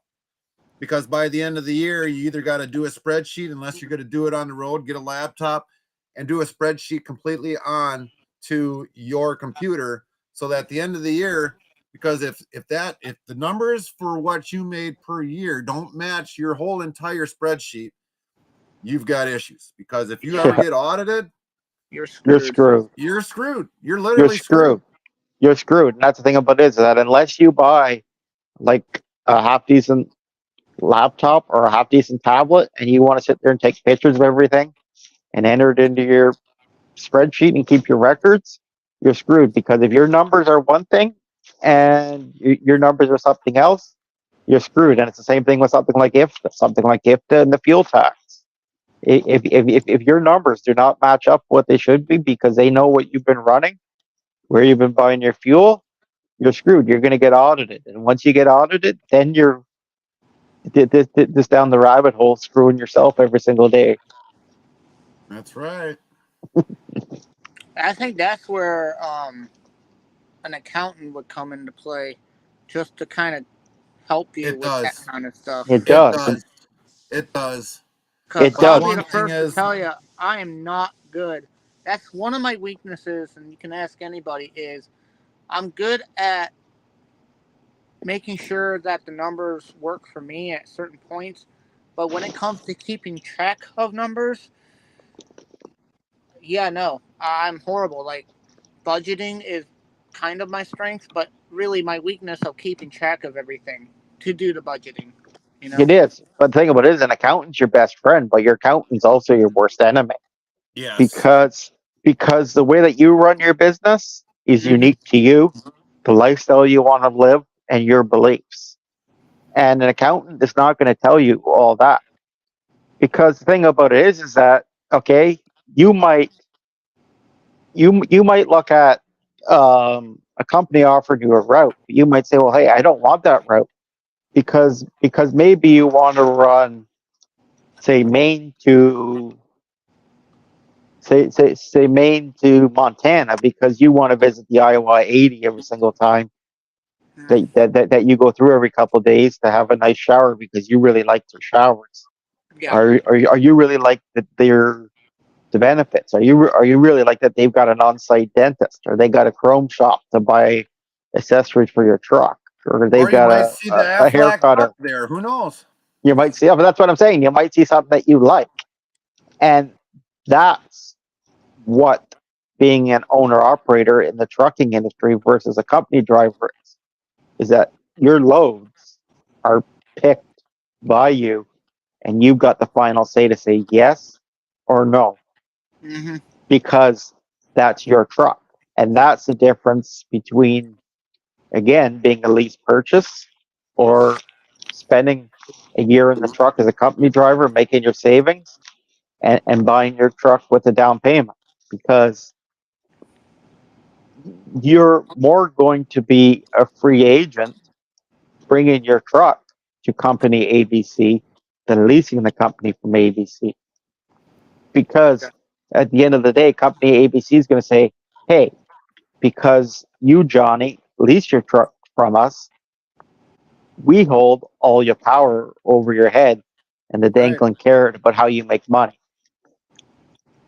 Versus you, the truck, because you've gone to Freightliner, you've picked out the Cascadia that you want, or you picked out the Volvo that you want, or you picked out the P680 you want, or whatever.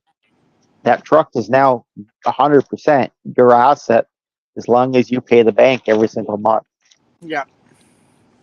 That's the big difference. Because And if that yourself, thing goes down for any reason, you're screwed. yeah, Basically, that's where you grab your ankles. yeah, yeah, but that's what it is. So that's why you need to get yourself into a position where if that thing goes down, you're screwed and you're building enough money into your maintenance account to cover that. Yeah. But also you've got to realize that your truck is your asset. That's how you make money. So the truck's going to be your house, your home, your way of life, your asset, all that wrapped up into one bundle. Yep. And how much does I know it's gonna sound like a really weird question, but how much does a DOT inspection cost on an average? The one that It you have to have varies. every single year There because of whatever. varies depends on your states. It varies depending on your company, because different companies have different deals with different Right. repair services. Like there's some companies where they'll deal exclusively with Speedco by Loves because they're big on international trucks, and Speedco's a international certified repair guy. Mm-hmm. And I mean, with the company, if you're leasing on with the company that you were previously a company employee, they could probably do it, but they will charge you. I mean, Yeah, every little thing that that seems to happen since we've been purchasing this truck, it's like they've been charging us for this, charging us for that. everything is a fee. That's basically what I Yep, say. yep. Everything's gonna be a fee, no matter what. I mean, even checking the tire, maybe sooner or later, it's like, well, you're over a pound of air, so that's $30 for checking that. Yeah, that's why I'm saying you got to take all that into account, Mm-hmm. because if you don't, you're hurting yourself. Right. That makes sense. Yeah. So That's all all I'm of your saying. information to keep track. And it's not that I try to lecture anybody or be negative. I just try to give Realistic experience, opportunities. realistic opportunity, and realistic experience. Try to help people. And not to have unrealistic expectations. You have to have realistic expectations of what you can and cannot do. Yeah, Um, that's all I'm saying. And you got to it's live like within your means. A lot of super. a lot of people like me and Lone Star that do this every single day. I mean, we get up, we go to work, and do this week after week after week after week. For some of the stuff that we deal with, whether all of a sudden the truck is like having endless problems and it's in the shop and you're wondering, okay, was this a good investment? Was it not a good investment? Next week later, we blow a tire, blows out complete axle, transmission, engine, injector, blow turbo, Yep. whatever. It's like for some of us that are actually the ones that are owner operators that go into this so very deeply, it can be a complete outright headache for us. I mean, Yeah. Yeah. we could have such an off week that you get up on the high, you had a good week, and next thing you know, for the next 3 weeks, you're down on the lower part of the hill there, and you have to rebuild up. One week I could make 20 grand. The next 3 weeks cost me 20 grand each week. Yep. Better not hit my truck. No, no, but no, I'm just being honest, because that's Yeah, what we're it just is. completely being honest. So, like, when we were talking about, so let me ask Lone Star, when you spent your first $20,000 up front, what were you thinking? Oh my god, that was close. Yeah, when you're thinking, when you spend your first $20,000 to buy to buy a CAD engine kit to do my own rebuild, the first thing I'm thinking is, holy fuck, I'm spending a lot of money. Right. Pardon the language, but then I come to think about it. Well, hey, this $20,000 means, hey, once I'm done this 2 week project, my engine should be good for another million miles. So you Right. think about it at a dollar a mile net profit. That's going to make me $1 million because I just spent 20 grand. Yeah, because I remember my first time when all of a sudden like that happened. I was like, "How much? Are you kidding me?" But like after a few years that I was in it, and then finally, when Carmen was the worst. I mean, she was like, "How much?" I mean, she was just off the wall. I mean, she But was just but cussing left and right when she ever heard the first maintenance bill, and I was just like, "Ugh, that's nothing. Who cares?" it's not. It's nothing.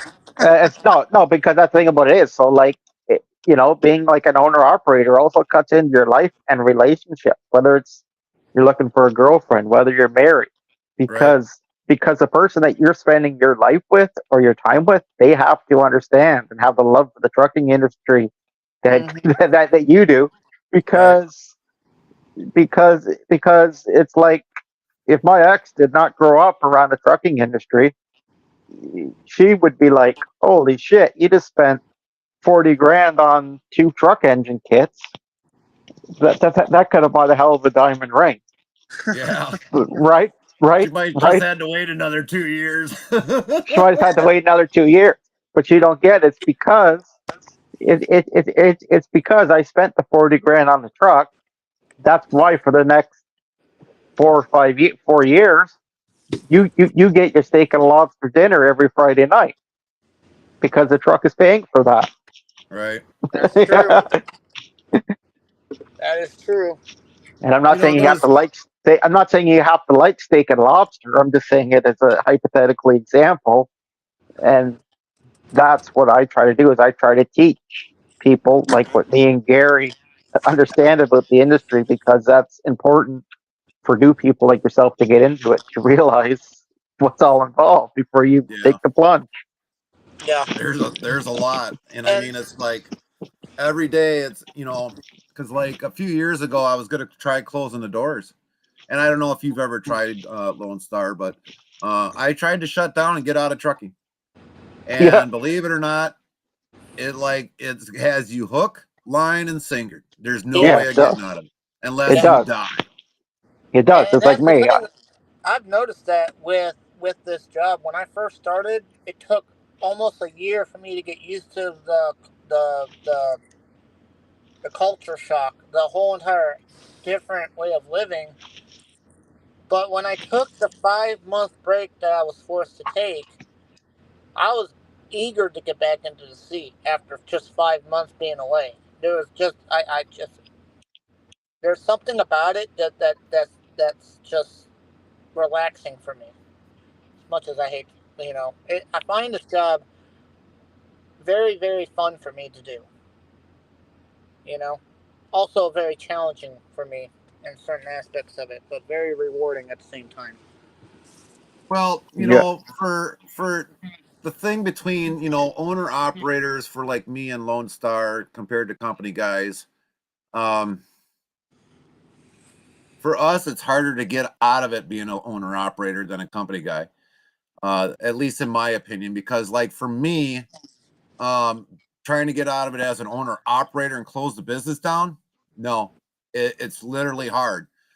Company guys, once you quit it and walk away, you don't have the responsibilities like we do. Because you still got to pay the government, you still got to pay Hmm. all the taxes and everything due to the truck from that whole time you're in it. Yeah. So that's why it was very hard to get out of it as an owner operator. It literally dragged me back in and I couldn't get out of it. And this was a good have been a couple years ago that I was about ready to drop out of it. But needless to say, it dragged us back in. Well, the difference is that becoming an owner operator, you've tied your whole life to the truck because you've worked in the companies in order to pay for your truck versus you or a company driver, your truck means nothing to you because it's just something you drive up and down the road every single day. Yeah, That's it's funny. so because of that, it makes it a lot harder to close shop because if I were to think about closing shop, it's like my trucks, even though I still work at the shop, my trucks, if I were to physically get rid of them, I would turn around and have to pay all this money out for these trucks that I've already paid for. Plus, Yep. I'd miss seeing them every single day or having the freedom to say, okay, if I want to go and drive something, because this load looks interesting and do it, I can't do it anymore because I'm stuck into a company crop truck instead of my nice fancy truck Yeah. Right. that's set up just for me. Mm-hmm. And again, that's your difference between being a lease purchase versus a finance truck. Um, a lot of lease purchase will limit it. The accessories that you buy the truck, companies you do business with, all that kind of stuff. Versus a finance truck, that's your truck. And Mm-hmm. as long as you're improving the value of the truck, they don't really care. Good point. So There's that's why I basically say there's so much behind it, and that's why you got to do your research and not yeah, be afraid of doing it. that's where I'm like, I'm just not jumping the gun on anything until I do my due diligence. I ask questions, I talk to other people, I find out more information, and until I have what I feel like is a good amount of information for me to make a very good judgment on, I'm not pulling any trigger until I feel comfortable with it, you know. Yep. Well, the And one of the things, because okay, like I said, in 2013 is when I became an owner operator. Now, the company that I was with at the time where I became an owner operator, I thought like 95 cents per mile was pretty good, but that was actually pretty dumb on my part, being a first time owner operator. But I was only running roughly 5 states, anyways, between Wisconsin to Michigan and then back into Wisconsin or Minnesota. So, mm-hmm. I mean, it was like, it wasn't bad, but then all of a sudden, like the um pay wasn't covering a lot of my costs, for repairs and this and that. And it was like, I was like almost taking home pocket change. And next thing Oh, you know, it's like, well, I'm going to leave this company. I told them, I was like, I got to leave. I was like, I ain't making no money. I was like, another company I was looking at, they were paying me $1.25 a mile. And it's like, well, why do you want to leave? I was like, I can't survive. I mean, it's like everything going on here, it's like I figured, I'd progress with the company, being an owner operator, but it never happened. So I left, went to another carrier, signed on with them, and I was getting $1.25 a mile. And sooner or later, they were just starting to be arrogant pricks and everything else. So it was like, left them, came back to the same company, but though I was making $1.30 a mile because they matched it plus 5 cents, so I worked for them for a little bit until all of a sudden safety just got to be more of a pain in the butt, and so then I was looking at various companies for the company where we're at now and 2 other companies in the area, mm-hmm. even down south of Milwaukee down there we were looking at, but we ended up staying up in Green Bay. And it was probably the thing that I was looking back on is like the way the thing with the company is now. I should have leased on with them years prior. I'd have been probably maybe near retirement, had everything the way I wanted set up, and probably maybe closer to near retirement, and then maybe able to retire by the age of 55, 60. But you know how things go. But it's also people look at your pay per mile and don't look at what everything else is included. So Right. because there's a difference between signing up for $1.50 a mile and getting 100% fuel charge than signing up for $1.65 and getting zero. or there's a difference between getting fuel at 75 cents a gallon or 79 cents a gallon versus getting fuel at pump price.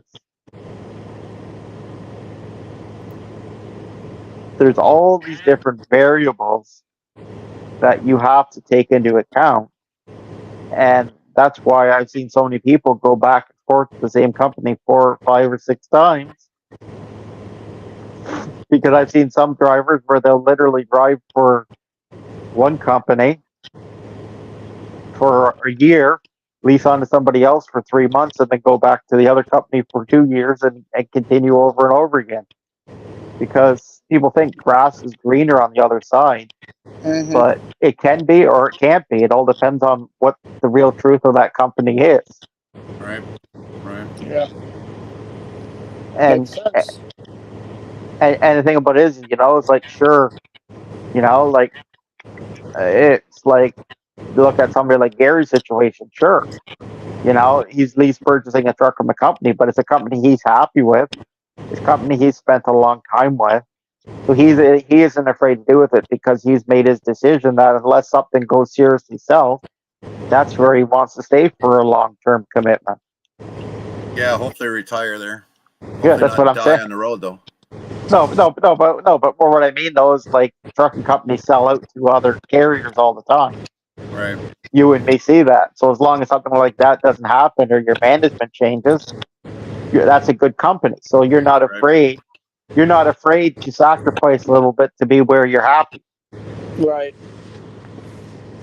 That's what happened with U.S. Express. They got bought out. They got bought out by Knight Swift, and a lot of things changed at that company. Even though they kept the same name and almost the same operation, it was under new management all the way around.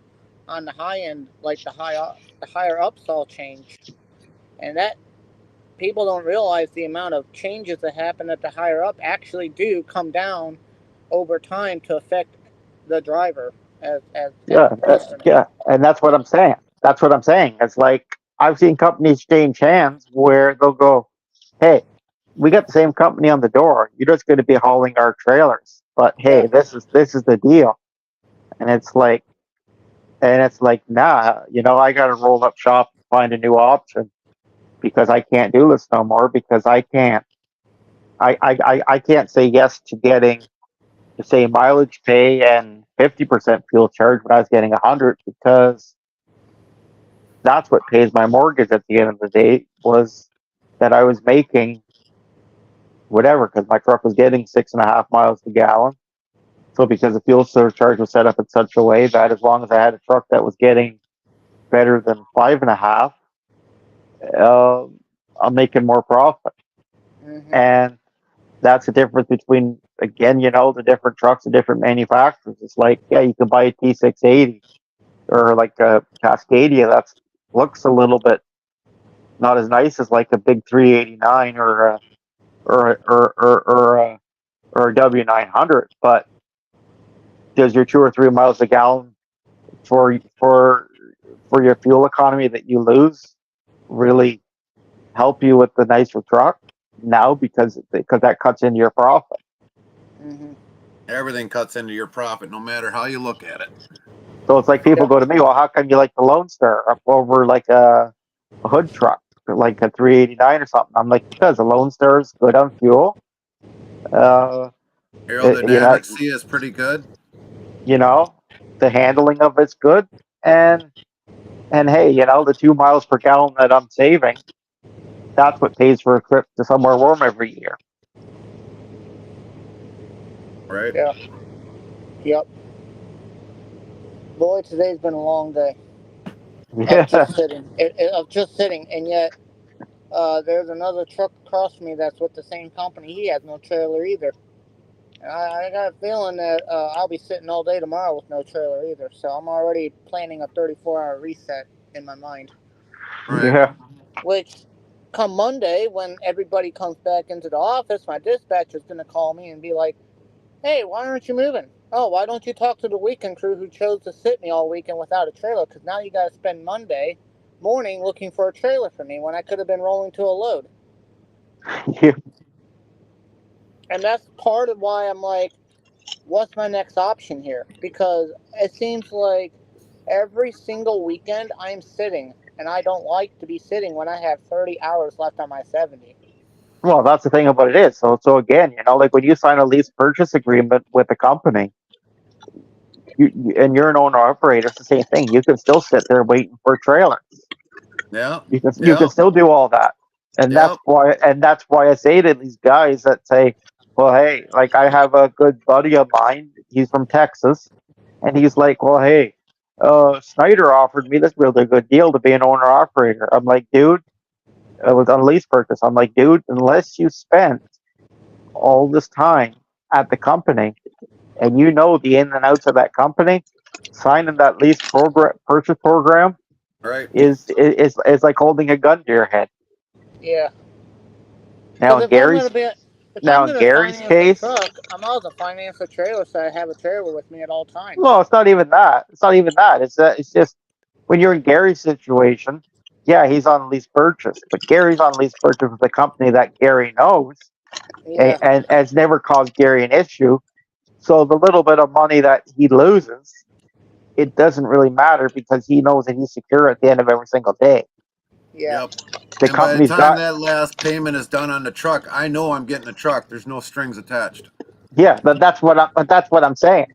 So I'm not talking bad about the lease purchase, but what I'm talking bad about is there's companies that literally like Snyder will use an SFI or JB Hunt or whatever will use SFI, and SFI will say, "Hey, at the end of your payment, you still got to come up with 50 grand, Yep. Yeah. Balloon payment. a Yep. balloon payment." So And basically, that's a lot of money too. so basically, so basically, by the time you figured it out, okay, is that if you would have signed up for if you would have signed up and drove for Swift for a year and saved up half your money and you went and bought your own truck, what that's costing you per month with the freedom of being able to jump is worth more than being at Swift as a lease purchase and paying them 50 grand at the end of the year, at the end of your 3-year term. Right. So the more you put down, the better off you are. So Yeah, I mean, if you're looking at a truck that's $100,000, uh, to me, 25,000, 35,000 down helps you out big time. yeah. Oh, it Mhm. does. It does. It helps you with the interest rates and stuff like that. But I was just being like hypothetically, you could do that in a year because as a company driver, you could make 75 grand in a year pretty easily and save half of that. Mhm. What's going on, Ed? Makes sense. Eating some chips. So, anyway, guys, I'm I'm just gonna my get 30 off minute here. break right now. Uh, I'm gonna get off 10-4, and Ed. take a nap. So, All hope right, you guys sounds have a good. good afternoon. Sounds good. So, Well, Lone thank. Star and me will probably take a break here, so we're gonna probably run a video in between here. So Yeah, definitely, I know Lone Star probably needs a break here and stuff. So yeah, we're gonna put a small little video in here. It's gonna be about the new K220 cab yeah. over in Australia. So if anybody needs to go to the bathroom, now's your time to go. And we'll be back in roughly about 7 minutes. All right. Thank you for. Jonathan Crawford from C&B Truck Centre, and I have with me this morning Noelle Parlia, the Chief Engineer from Kenworth, Australia, and she's here to introduce us to the new K220 product. This is one of our new validation models that's going on the road with one of our customers this morning. So you'd like to talk us through some of the features, Noelle? Yeah, thanks so much for having us here. We're very excited with the new K220. We're going to start at the very top. One of the things that we wanted to change about the K220 is make sure that it's very aerodynamic. You know, it is a big square, so what could we do is we could pull the roof forward, the forehead of the roof forward, get rid of the Vista window so that you don't have all that heat coming into the interior of the cab when you don't want it. Streamline the airflow on the hood to the back of through the sleeper to the front of the trailer, and that gets about a 4%, 5% aerodynamic improvement of the airflow, which is roughly around 2% fuel economy improvement. So huge benefit there. And then when we jump inside, you'll also see that it gives a lot more room for the driver on the interior as well. So, and then coming down on the truck, the grill is also another big feature. We wanted to make a statement with the grill, make it look very strong, bold. We've updated the mesh. We've gone from the mesh to punched aluminum grill, and it does look very similar. We brought the truck in line with our 610 product. It's a very similar grill, just to make sure that it's part of the family of Kenworths here in Australia. So we have new LED headlights that we've introduced on this model. It does have the indicator integrated into the headlight, so that there's no need to have one separated out. So coming around to the side, John, we have chassis mounted steps now. So we've taken them from being mounted to the cab to separate mounting. That allows us to put more strength into the step so that we don't, if there's any side debris that takes out the step, we don't damage any of the fiberglass on the cab itself. That allows us to have very nice, strong egress and ingress as the driver gets in and out of the truck. Make sure that everything's nice and safe and sturdy. Tell me about the cockpit of the truck here, Noel. Yeah, so you'll notice we really wanted to make sure that the driver feels like they're in control of the vehicle, they're very comfortable. So we really focused on the driver, the cockpit for the driver. So one of the big changes that we've done is we've introduced a 15-inch digital display. And this gives all the information to the driver when they need it. So for example, it says Hill Start Assist is disabled. So the driver will know that. It's very clear what's going on with the truck. They can keep their eyes on the road, their mind on the job itself, and then let the truck tell them what they need to know when they need to know it. The steering wheel has been updated so that it controls the display. So very easily the driver can go to what we would call a dark mode. Normally, if there was nothing wrong with the truck, you would only see the speedometer in this mode, but because there's low air pressure, as well as the truck stopped and the coolant temperature is low, that information is available for the driver. So even if they had nothing of the gauges selected, that information would still show the driver. And then just using the controls here, they can add even more information, as well as go into a favorite slide where they can customize completely how this looks. Then they have ability to change the settings. They can customize their view. They get their trip summary. They get all of the truck information easily accessible at their fingertips. This truck is also an automatic truck, and we've gotten rid of the Cobra shifter here to allow more room for the driver access into the back of the truck. And the controls now, the DNR, the drive, neutral, reverse controls, are located right here on the stock mounted shifter, as well as engine brake selection. So you can select the different levels of engine brake all the way down to max mode very easily with keeping your fingers on the wheel and just easily moving that up and down just to select different levels of engine brake required. And manual selection for the transmission as well? And manual selection right here is forward, back. Yes. Yep. Okay, for hill descent. And then manual, for hill descent, and manual automatic is controlled. The selection is on a button on the end, and then it frees up this control. Fantastic. We also have a new HVAC system. It's almost double the amount of airflow that you would have from the current K200. That was one of the feedbacks we got from the drivers, was that they really wanted to improve HVAC system. So we focused a lot from a design standpoint on that. It's a completely new system with control strategy here. It does have climate control, so you can set the temperature you want and forget about it. Just one less thing for the driver to have to worry about, and we want them to be comfortable in the cab as they operate the truck. All of the switches are within easy access of the driver. Yep. So we have a very ergonomical layout of the switches. We have new area for drinks, as well as for those with newer iPhones, we do have a charging pad, wireless charging pad, so it's hand-free charging. Just to keep, and then it's also tied into the AVN display so that you don't have to be on your phone, but you can answer calls, make calls, select music, everything from the AVN that's attached to your phone as well. One of the advantages of having this technology available to the driver is really to make their life easier. And so with a flip of a switch here, we can run diagnostic check at the start of the day, the end of the day, whenever a driver feels the need to do that. The system will check 12 different systems on the truck and then give a report out to the driver of the health of those systems. So it's we're already at 6 systems now. It will also activate all of the lights externally, so the driver can flip the switch, do their drive around, walk around to make sure that they're checking all the lights are functioning correctly, and then come back in and have a report out on the health of the truck. And you see we have no problems here. No issues, yeah. And if there were issues, again, this control is going deeper into that information to explore what issues there are, fault codes, what action needs to be taken. We've also improved the storage. So I mentioned earlier from the outside that we've pulled the forehead of the truck forward, which gives a lot more headroom for the driver.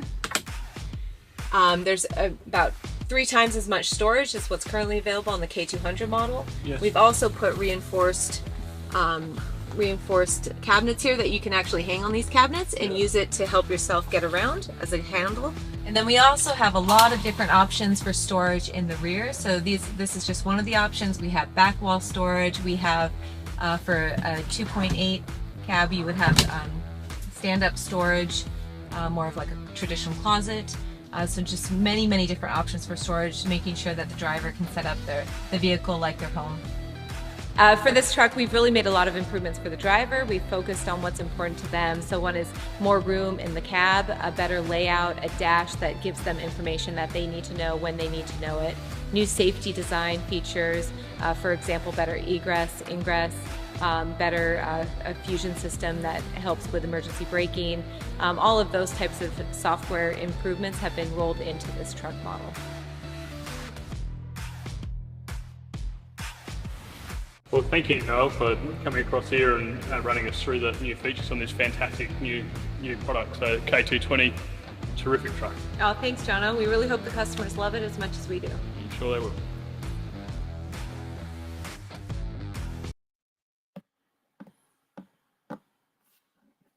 Well, I think the only thing I didn't like was the color. That's what I said. I mean, if it would have been a little bit better color, I think I probably would have thought, ooh, look at that. Ed, what's going on with you today? You there? I think he froze. You all refreshed up, Lone Star? Yeah. That's good. Yeah, hard to believe we were already into almost 3.5 hours already of just discussions already. Thing about his discussions, you can have them literally for 3 days.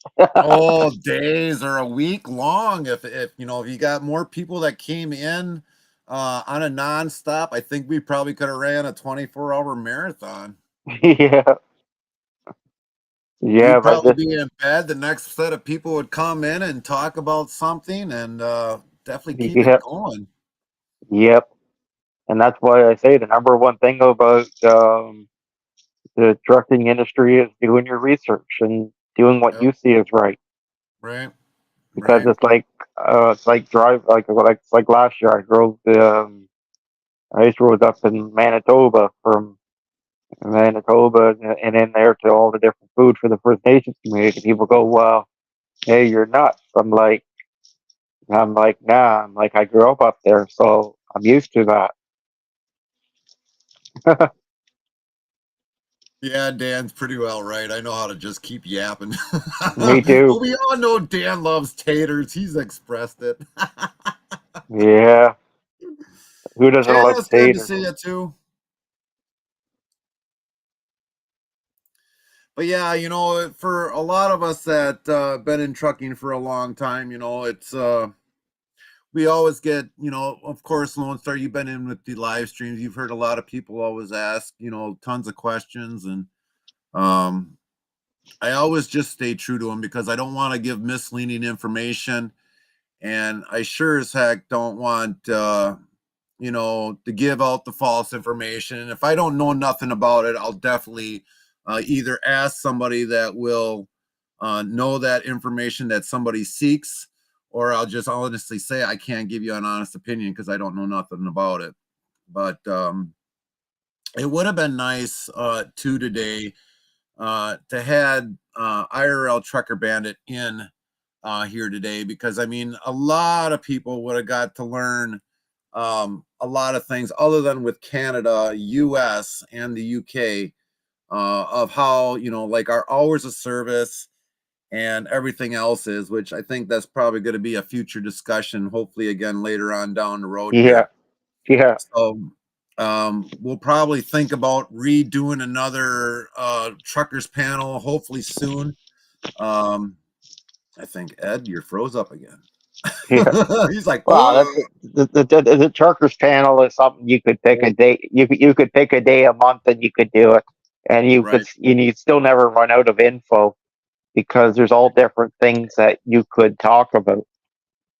Yeah. Also, It's Queen, heavy racing Queen. We did talk to GTA Capone. He didn't think he had the computer to be able to join us. So he was not able to make it. He did let us know yesterday.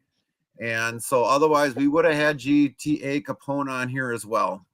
But yeah, we wanted to have GTA Capone, and also we wanted to have Bandit on here.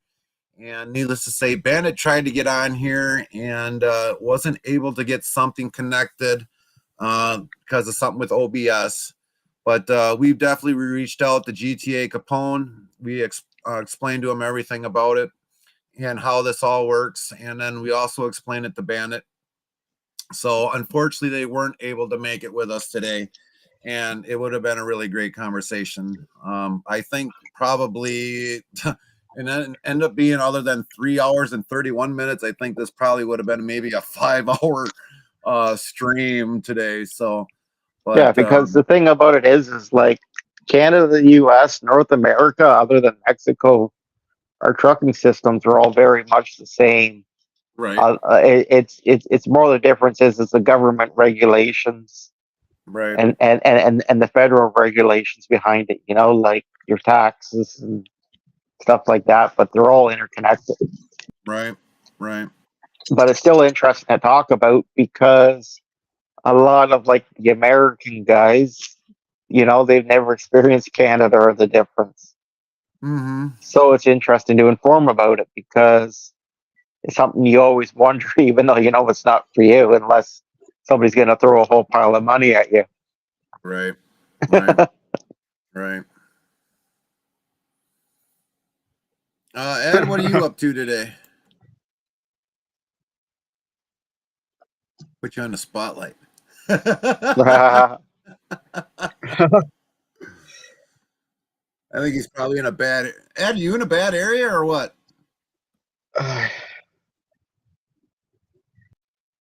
I'm in Yeah, I Illinois think he's right in a now at bad a area. rest area. Are you taking a 30-minute or are you done for the day? In my 30-minute break, I'm just taking a 30-minute, and it's almost over with. So All I right. better Well, hit no the worries, road Ed. again. No worries, Ed. No worries. Well, just be safe on the road out there Yep. and stuff, and we'll catch you next time. Otherwise, if you pop out, we'll understand why.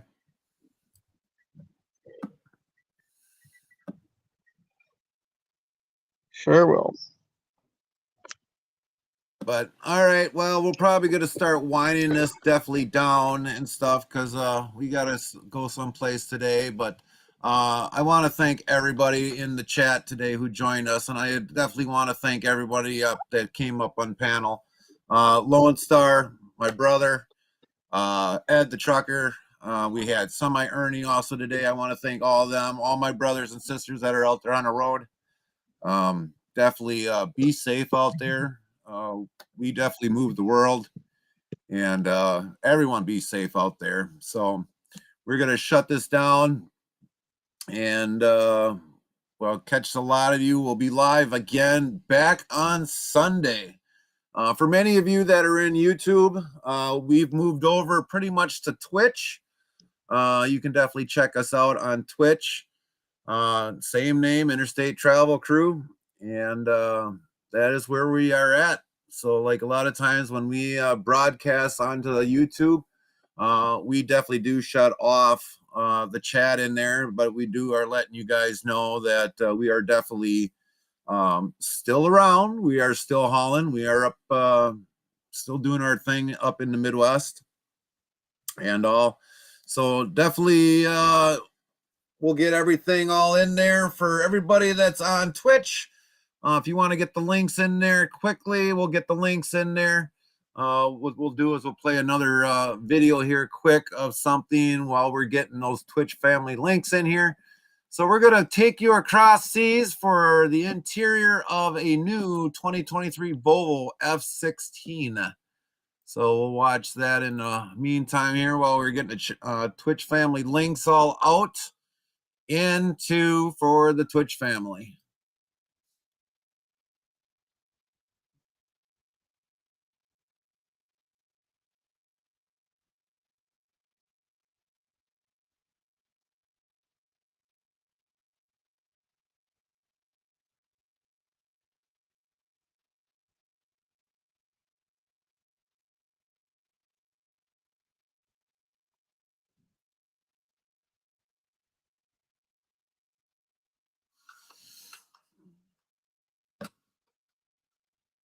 Yeah, it's quite the truck. Yeah, it is a nice truck. I still always say I'd buy a nice cab over. Well, you know, I was actually doing some research on these while I was trying to find some more videos for this for today, and it's like the safety standards on these trucks have came around a lot since then. Yep. Because I mean, I even found videos of everything for what the U.S. version was compared to this version, and I mean, there's no comparison. Nah. The US version is and one thing I real like the Europeans are big on safety, and that's why I'm surprised we don't see more of their trucks over here. Yes. And that's what I think is going to happen in the evolution of trucking, because you already see it in the automotive industry. A lot of the European cars have already came over. Yep. Yep.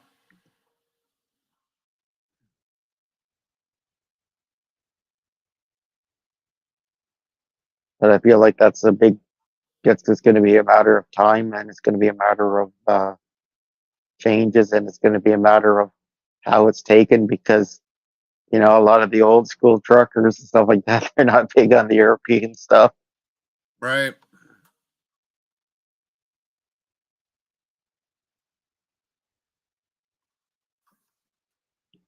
And that's when I said at 5 o'clock I got to go out for dinner for my mother because it's 76th birthday. So Oh, well, happy birthday.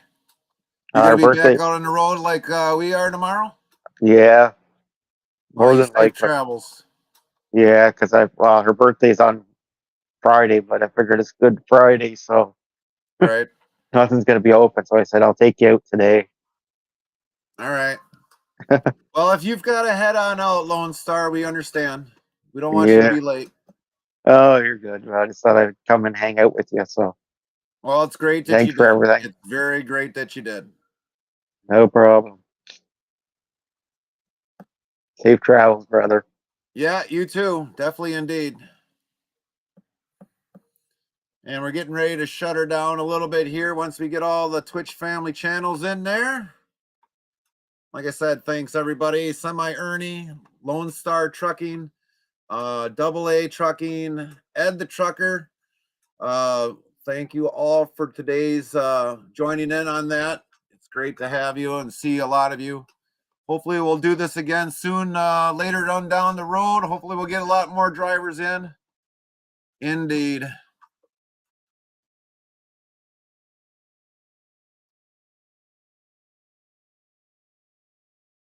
Kind of surprised this one doesn't have a better thing on it. That thing froze up.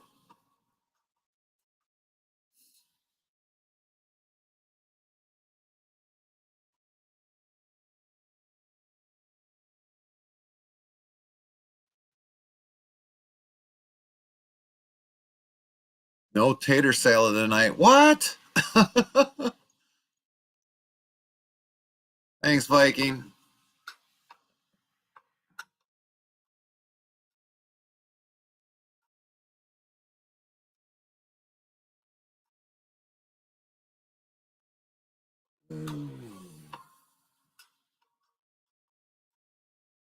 What's up, yard gnome?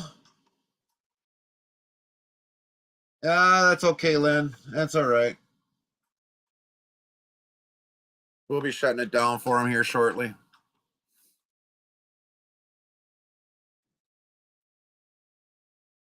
10-4, Lone Star. I might stream some ATS sometime soon. Copy that. We're finishing up Yard Gnome. We just got done doing a panel discussion amongst drivers.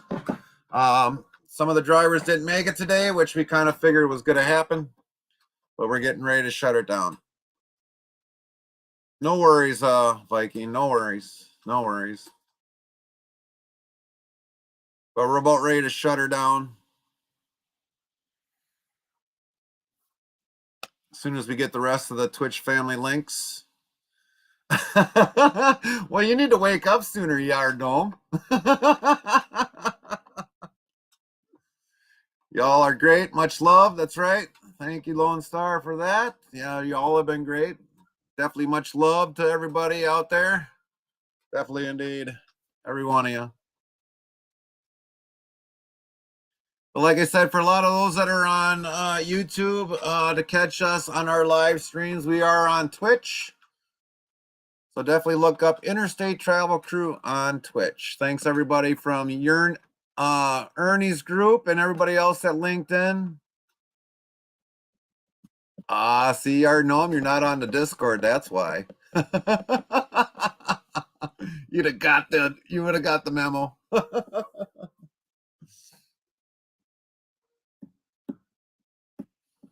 We shouldn't have too many left. Let's check over here.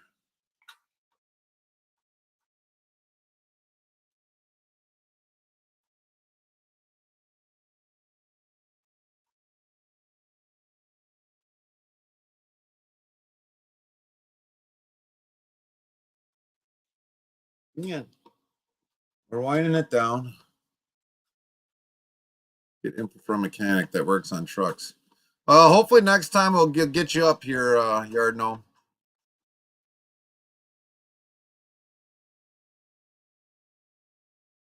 We got a couple more yet to go, I think, and then we should be done.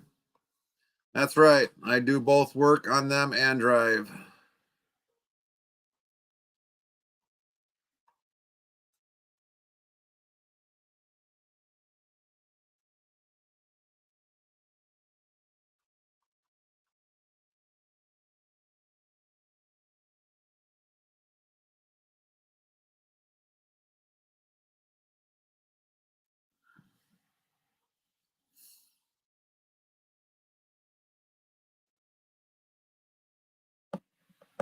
Take care, Rick. Catch us out on Twitch.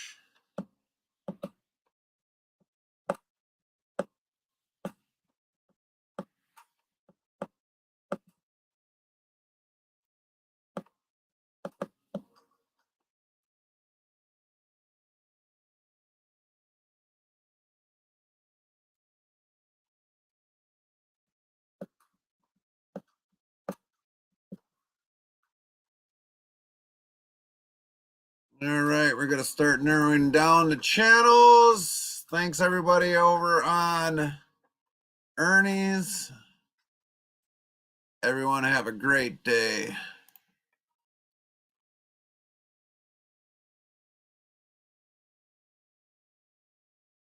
You want to grab my jacket and everything?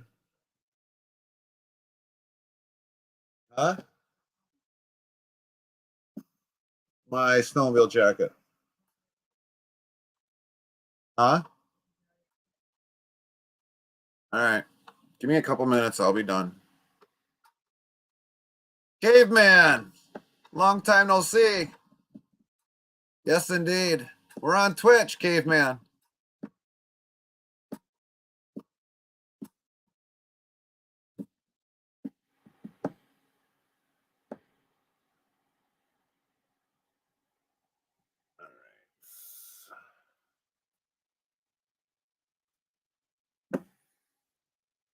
All right, we're going to get ready to shut it down. I don't know how many channels are left to post, but we're going to shut her down. So, all right, everybody, we got to get going and stuff. Take care. Thanks, everybody, again. Like I said, thanks, Lone Star, Ed the Trucker, Double A Trucking, Ernie, everybody that joined us today. Yes, you got to get Twitch. Same name, Interstate Travel Crew on Twitch. For a lot of you that don't know, that is where we are streaming mainly to. Good night, everybody in Twitch, YouTube land, Twitter, and everywhere else that we're streaming to today. Have a great night, everybody. We